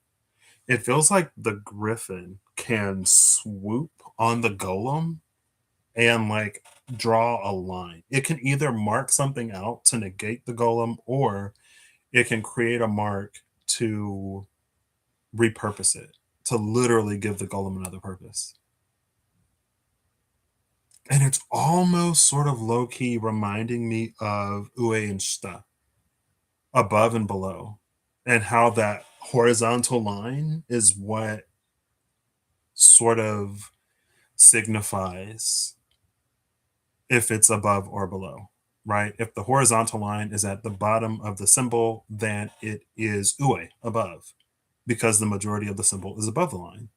If the horizontal line is at the top of the symbol, then it's below, because the majority of the symbol is below the line. But it's more so giving me, remember between Shadow's Nutrients and Leaf Shade, there was an extra line. It's almost like that.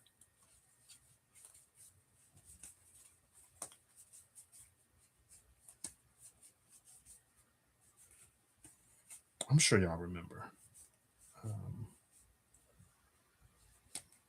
Or it can even extend the line.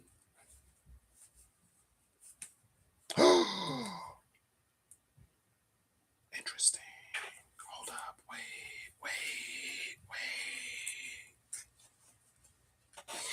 That's not what I was looking for. Okay.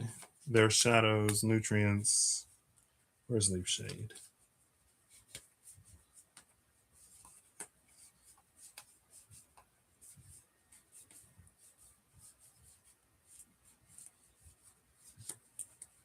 It was green. No, it was like a dark green and a black.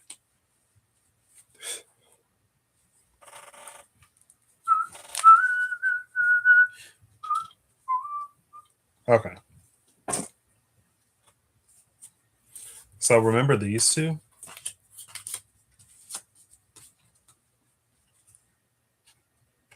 Right. So it's like if the golem, I already put the cards together.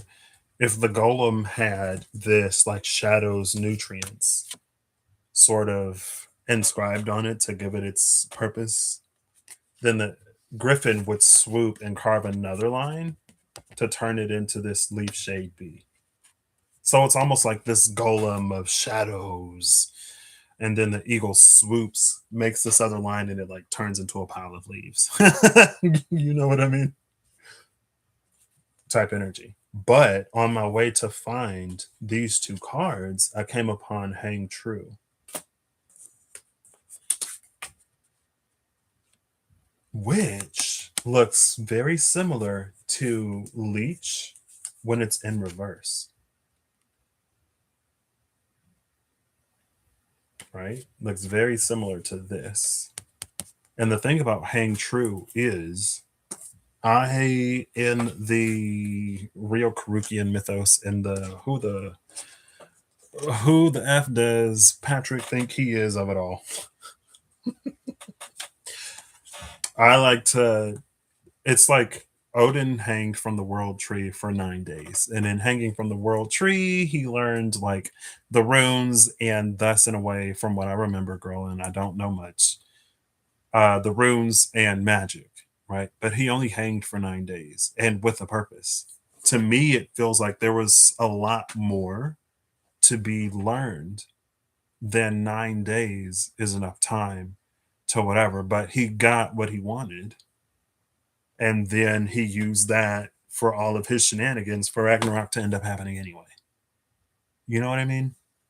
And so hang true is like to hang for as long as one needs to get the full context and scope of something, right? So even when like talking about the terms of power, right, and the void seed that sprouts into new life, it's like that heart, the man holding a heart would see the entirety of everything, and that's why the man holding the heart is self-constrained, because he knows the extent of what power can do, right? And he has a heart and a conscience. So it's not just what he wants and what he has the power to sort of do. So hang true is like to be there for as long as it takes. What number is it? It's number 36. It's number 36, which is a numerological 9. Maybe you can't see. 36. I guess you'll have to trust me. It's number 36, which is a numerological 9, and because it's a numerological 9 and there's all this like mysticism or whatever, it's almost like you could go, well, 36, 3 plus 6 is 9. So if I hang for 9 days, I save myself 27. I save myself 27 days and I still get everything I need because 3 plus 6 is 9. So, really, I'm doing the full time. And it's like you've done a third of the time, a fourth, technically. You've done a fourth of the time. And in your cleverness, in your trying to outsmart the system or whatever, you walk away with a quarter of an understanding that you really need in order to properly do this. Which is why, again, with all of his tricks, all of his power, all of his wiles, Ragnarok still ended up happening. He didn't prevent or circumvent the very thing that he sought to avoid. In some ways, he brought it on himself and he made it even worse. That's what happens when we transgress and we create sort of like, again, like we make things worse than they needed to be. Type energy. Anyway.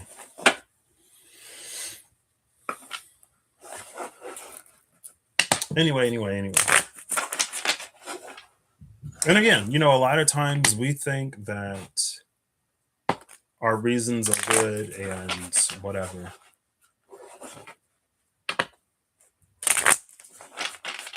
Again, it's easy to justify and explain a lot. Cool. All right, final card from the Spencer's Tarot cards. Oop, okay.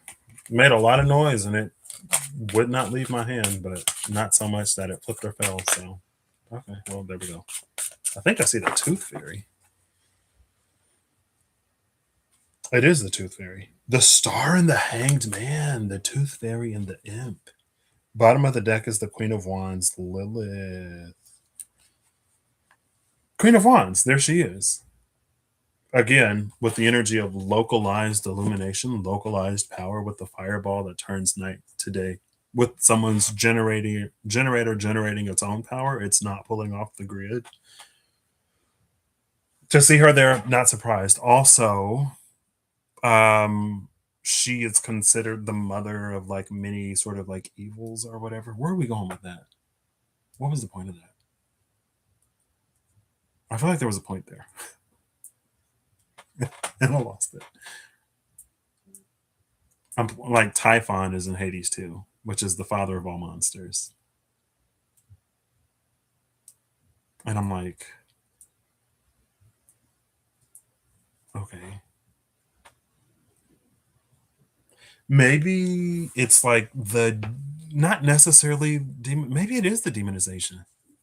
Because again, there was that certain narrative. Whatever narrative is pro people in the dark, whatever force is pro lights out after 10 p.m., they would demonize the ones with the generators that continue to be luminous, right? Like the legal reason why this is happening is because the grid can't sustain whatever. If my generator is not pulling power from the grid, and her generator isn't pulling power from the grid, and their generator isn't pulling power from the grid, and his generator isn't pulling power from the grid, if none of our generators are pulling power from the grid, then us helping to illuminate the city at night shouldn't be that big of a deal. Us making sure that people are comfortable and in good spirits shouldn't, like, we're not pulling power off the grid. So, like, what's real tea? Because that was the logic that was used to justify the thing that's happening. And so, again, within the construction of all this, that's giving Lilith. Like, oh, well, if their generator is so powerful, then, like, why aren't we using whatever you got to power the city instead of this grid that obviously can't power the city or whatever? Blah, blah, blah, blah, blah. It's a whole bunch of talking, logic, and rhetoric, too. And it's like, so if that's the case, why don't we use more municipal funds to improve the grid? If that's the case, why don't we divert some of the money that's going to this and that and all these other things that don't benefit anybody but a very specific few?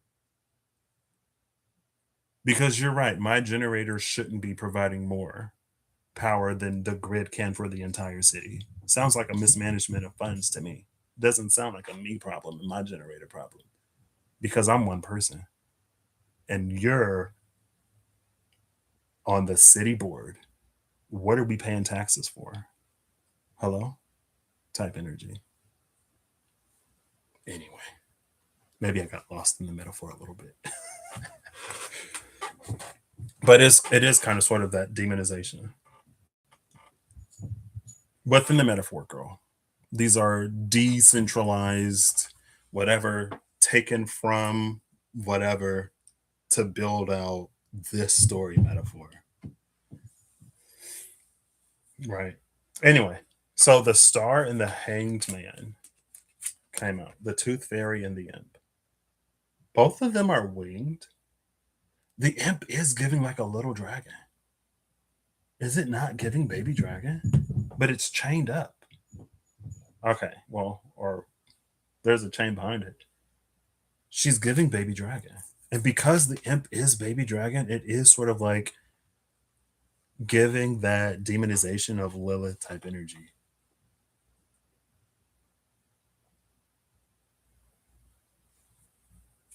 And we did just see dominance. You're a dragon, girl. Roar. I'm not. No.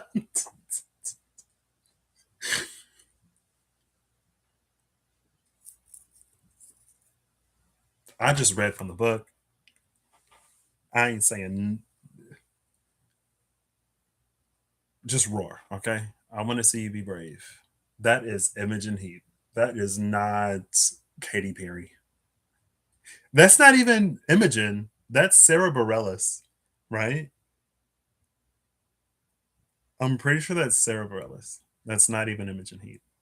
Anyway, for some reason, like Katy Perry's I've got the eye of the tiger and you're gonna hear me roar or whatever. But my brain said I want to see you be brave. I had those like two in my head. Anyway, the tooth fairy on the other side, the tooth fairy on the other side is so interesting because like there's an aspect of loss and reward. Like an aspect of being rewarded for some kind of sacrifice. And if we're talking about Kanafa and Flosa,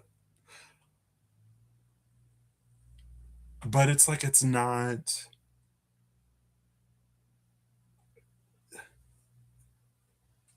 it's almost like so obviously,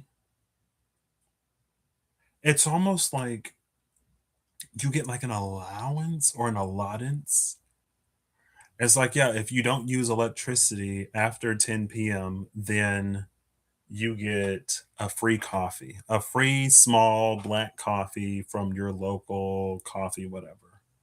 If you like black coffee, then I guess that's good for you.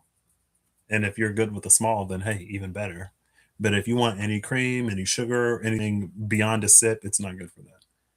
It's like the meagerest little thing that's rewarded or awarded for participating in this system. When it's like you really don't have to. But that's why the baby dragon is seen as an imp, is seen as a minion, is seen as this. Because it's antagonistic to the system that was set up.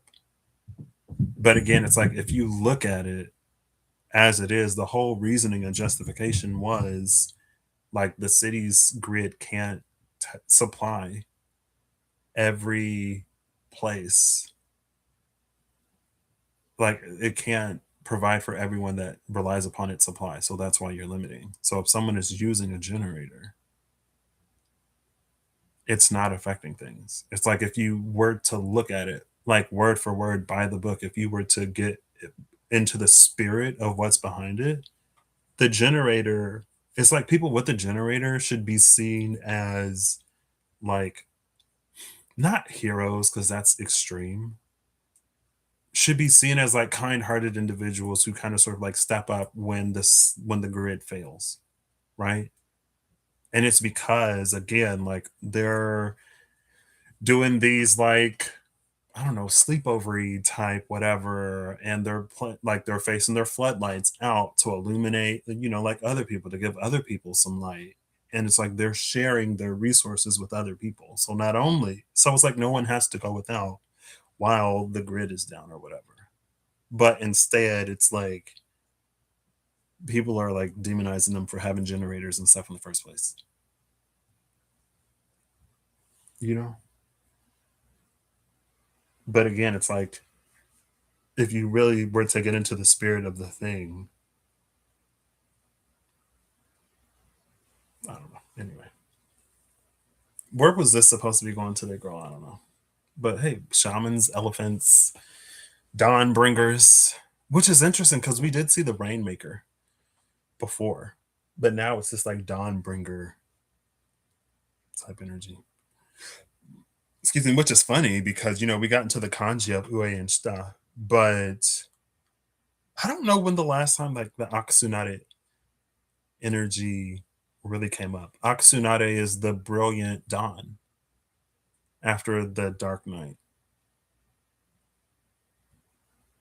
right? And there was that Dawnbringer energy with the eagle. We've also been seeing eagles quite a bit lately, I feel like. Shout out to Eagle.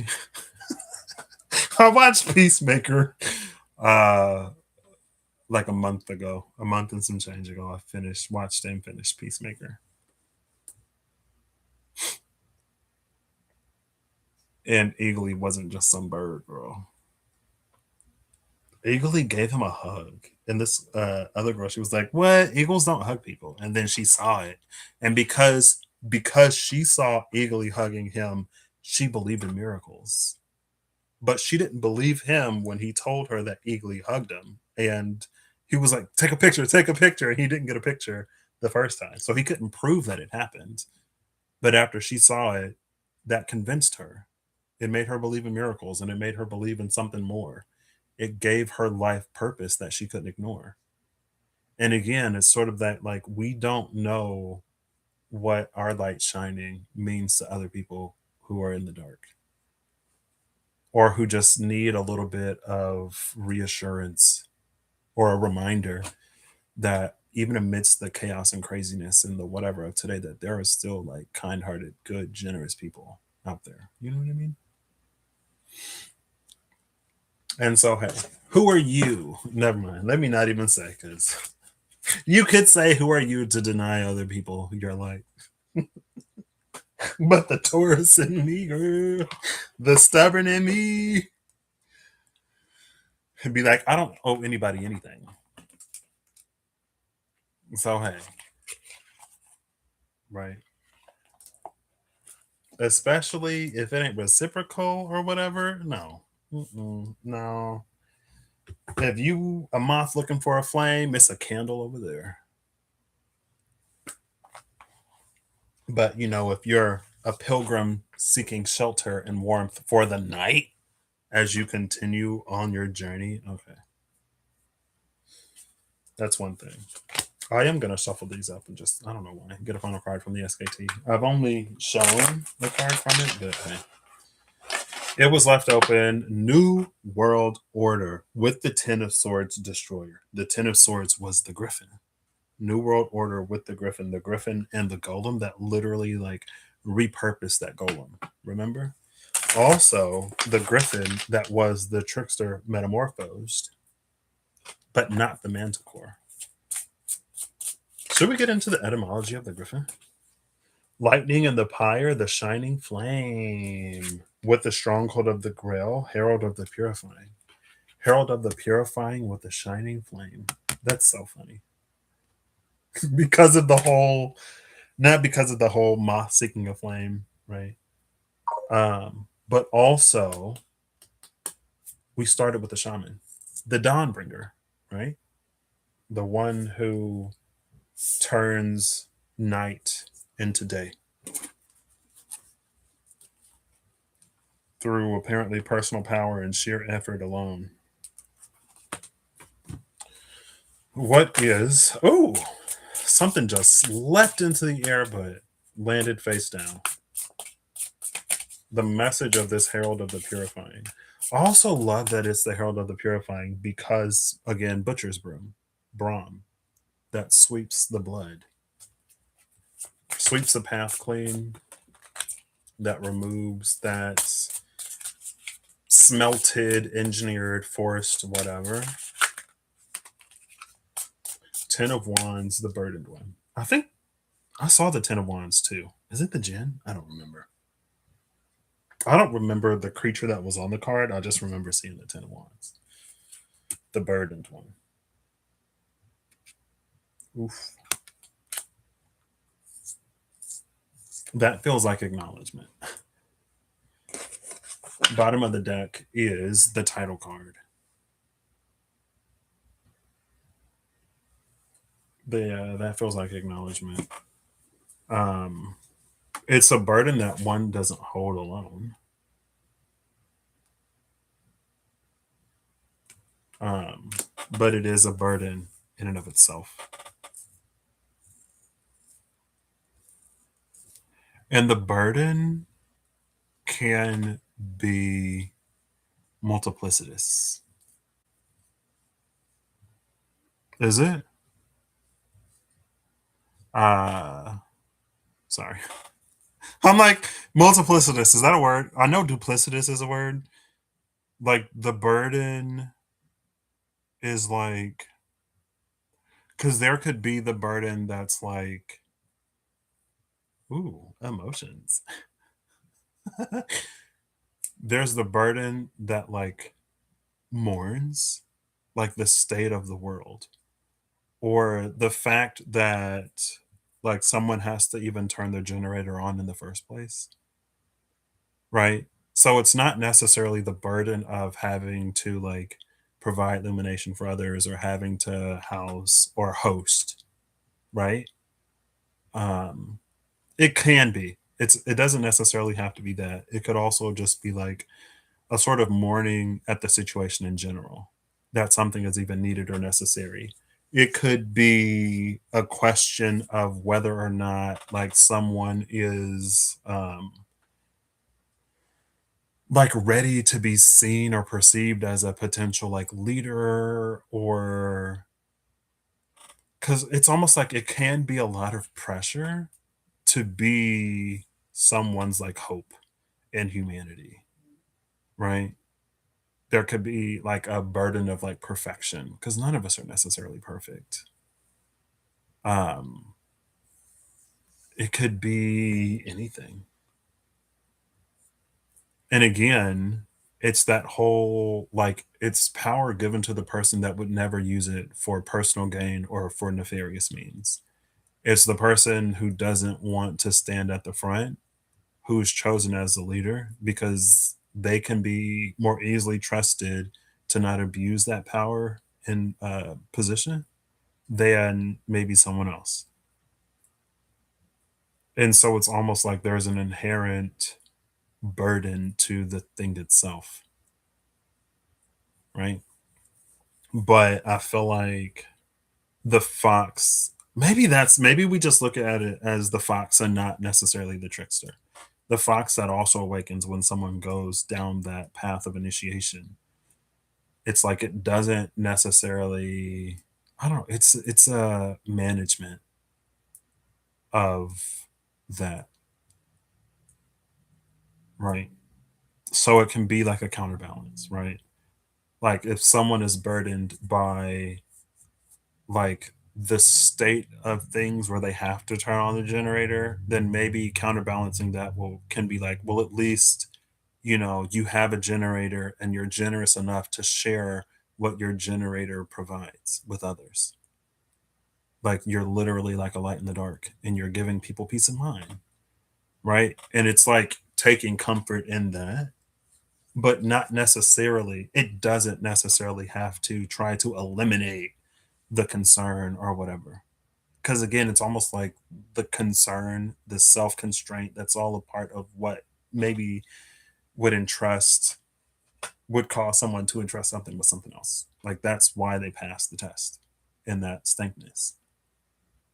That's why they were given the seed for new life, because it was known that they would plant that seed and make it into a public garden rather than having it be the basis of their private estate. Right. Cool. I think also with this Herald of the Purifying, it is like not like a stopgap, but it's like it won't necessarily be forever. Right. It's like take comfort that it won't necessarily be forever. There will come a time when the city's grid is fixed, right? And maybe the grid is down for maintenance, right? Maybe there's a major overhaul that's being done to the grid in the middle of the summer, in the middle of a heat wave. And so it can't, like, it has to be functioning during the day. And at night, when it's cooler because the sun isn't out, that's when like the sacrifice sort of has to be made in order for that overhaul, in order for that change to happen. And so then it's like, well, it's just a stopgap measure. At some point, the grid will be updated and everything will be better than it was before, right? So, troubles don't last always. The burden of purifying. Not necessarily. Lightning and the pyre. Cool. All right. What was at the bottom of the deck? The Beetle. Also, I love that Knight of Wands, Ten of Wands. I don't know why. Ten of Wands. Oh yeah, bottom of the deck is the title card. The Ten of Wands in the Tarot Apocalypsis is a guy that's like pulling an entire pyramid by himself. right? Usually there's like a team of people pulling a block of the pyramid as it's being constructed because that's how heavy the blocks are. He's pulling an entire pyramid already assembled, prefabricated, the whole thing by himself. Also, the Ten of Fire in the Dreams of Gaia tarot, just like we saw um, the chakra alignment in the Stingray, it has that kind of energy. And speaking of Dawnbringer, girl, I'll try to look it up. The deck is in storage. I almost went and grabbed my cards out of storage. 10 of Fire, Dreams of Gaia Tarot.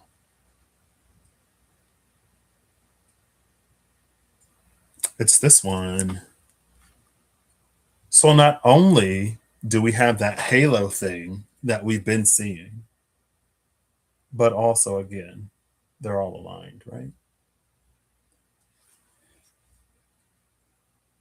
Cool.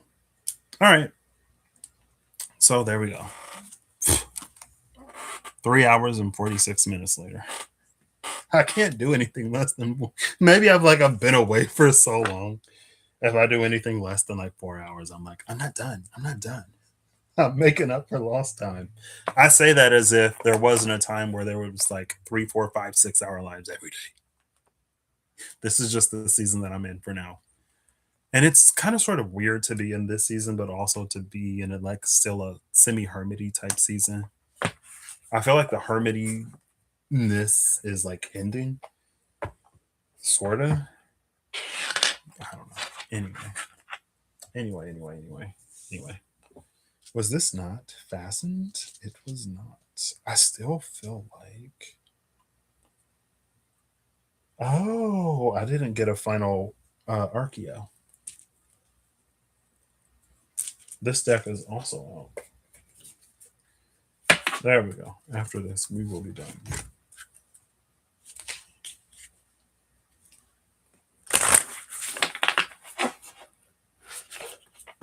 Maybe Leisha gives that hang true, and the hanged man. The hanged man and the star. I don't even think I caught that. I don't even think I clocked that. Literally hang true. And then the hanged man came out in the Spencer's Tarot. Love it. Because I was gonna say, because I went back to Leisha and hang true. Like maybe that emotional bleed is what makes it difficult to hang for as long as one needs to in that tree. Which is also interesting because we did see it was the Emperor, the Wheel of Fortune, the Hermit, and the Devil, and then the Knight of Cups at the bottom of the Osset Romani Tarot. Um, and it was like a pause, right? And in that pause with the Wheel of Fortune, either someone found / sought the flames of truth of the Hermit, which is also number 9. 3 plus 6 is 9, right? Or that fell into devil energy. Devil is 15, which is a 6, which is the inverse of the 9. I didn't even clock that at the time. 6 and 9 together is Cancer. What's in Cancer right now? Jupiter. I don't know. It might be, it may not be. Jupiter could still be in Gemini for all I know. Or it could be in Leo. I don't know. Okay, I took it a little far. Anyway. But it's like, I don't know, something about that Wheel of Fortune feeling like it's paused, the time for rest and rejuvenation, the time for the heart to mend while that door to spirit is open. The door to spirit is open, but what spirits do we reach out for, right? Just like even if the seed is given, the person may not ever feel worthy enough to plant it, or they may not feel that they deserve the seed, right? That's what that emotional bleed in reverse was also sort of like. It was that gravitational recombination rather than gravity filtration or separation. And because it was in reverse, it's like the hangman energy had to be there. Someone's world almost had to be turned upside down in order for that to like flow back together. Had to be is a bit extreme. Because how often does something need to happen? Right. Unfortunately, sometimes it's challenges and strife that cause us to grow the most. Does it have to happen? All right. Yeah. Anyway. Cool. Oh, look who we have. The card that was at the top. The not jester, the trickster. And the bottom of the deck is the innocent. The innocent trickster? Well, the trickster and the innocent. The trickster and the innocent is almost again, and then the jester is behind the innocent. There we go. Oh, wait. Yeah, yeah. Oh, you couldn't see it. The jester is behind the innocent. How do I? There we go.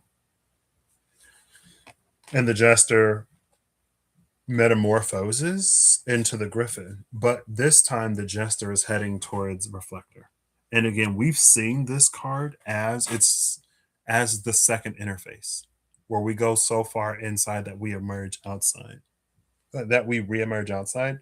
This is the wellspring. I didn't call it the wellspring the last time it came out, but that's the wellspring. And it's interesting because again, there's been that source of limitless power. The generator, like, well, where does that generator, how is it generating so much electricity? It's because it's literally connected to the wellspring. We already saw 16 sun, but also life force, right?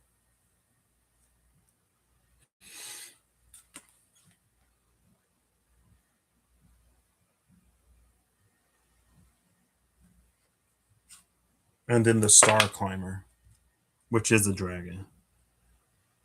The star climber is under that wellspring reflector. Also, I love the ladder that bridges the heaven and the earth because that was like the firmament reaching out to the fundament, sort of bridge, whatever. Cool. It's all there. Love it. But again, it's like someone has to be not tricked into.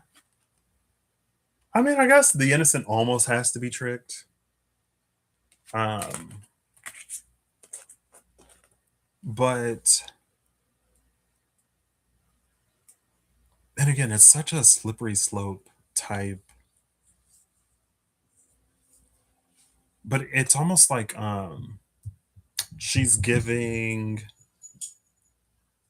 what's that? It's like a confirmation window, right? Like if you're about to delete something and it's like, hey, if you delete this, it's permanent. If you delete this, it's not coming back. Are you sure you want to delete this?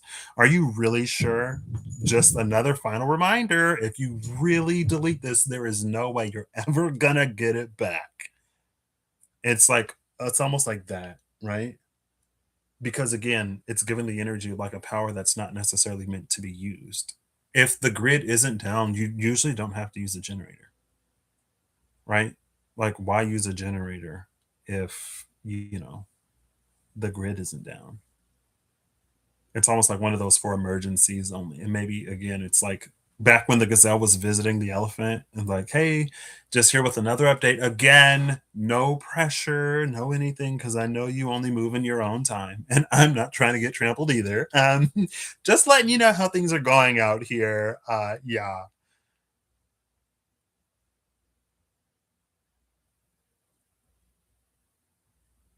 Again, especially coming off of that Licha, the gravitational recombination, the reason why that elephant energy may have been maybe as hesitant as it is because when someone was doing their maturation cycle, they retained their heart, but that also means that they have to live with what they did. And it's not necessarily super extreme, right? It's like maybe there's someone that retains their childlike wonder, but they know that like they're an adult and they exist in a world with adults, and so they like try to adult it up. right? They try to school their expressions, right? If there's something that like really excites them, they try not to like be like, oh my gosh, right? They'd like, oh yeah, that's cool. Yeah, yeah. Take it as it resonates when it resonates. If it don't resonate, don't take it. Um, and so it's almost like in that case scenario and situation, if they meet someone else who still retains their childlike whatever, it's almost like they have to be tricked into like see, I feel like there's a way that it reads that could be so like ugh, and manipulative, but it's not necessarily. It's just like before we find ourselves comfortable in any situation or before we allow ourselves to be comfortable in any situation, we kind of sort of have to be put in certain situations, right? There are things that happen that let us know which spaces are safe and which people we can trust. And then once like we feel that, then we can open up and be our natural selves or whatever, right? So it's almost like that. And in that, maybe that's when someone discovers those things about themselves that they never would have necessarily in the past because they never would have had like an environment where they could feel as safe being their true authentic self. And so there are so many parts of themselves that they like almost never learn or discover, right? Because they're always, adulting or whatever, always taming their expressions. I was like, yeah, that's cool. Yeah. Even though inside they're like, oh my gosh, like, can you believe it? Like, this is so cool.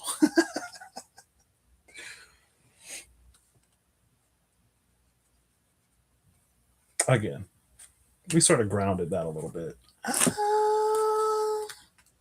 Let's read the tale of the trickster. Why not?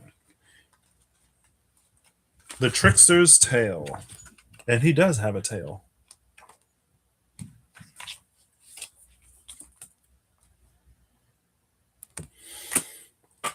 Whilst out wandering, the trickster encountered a sad faced man.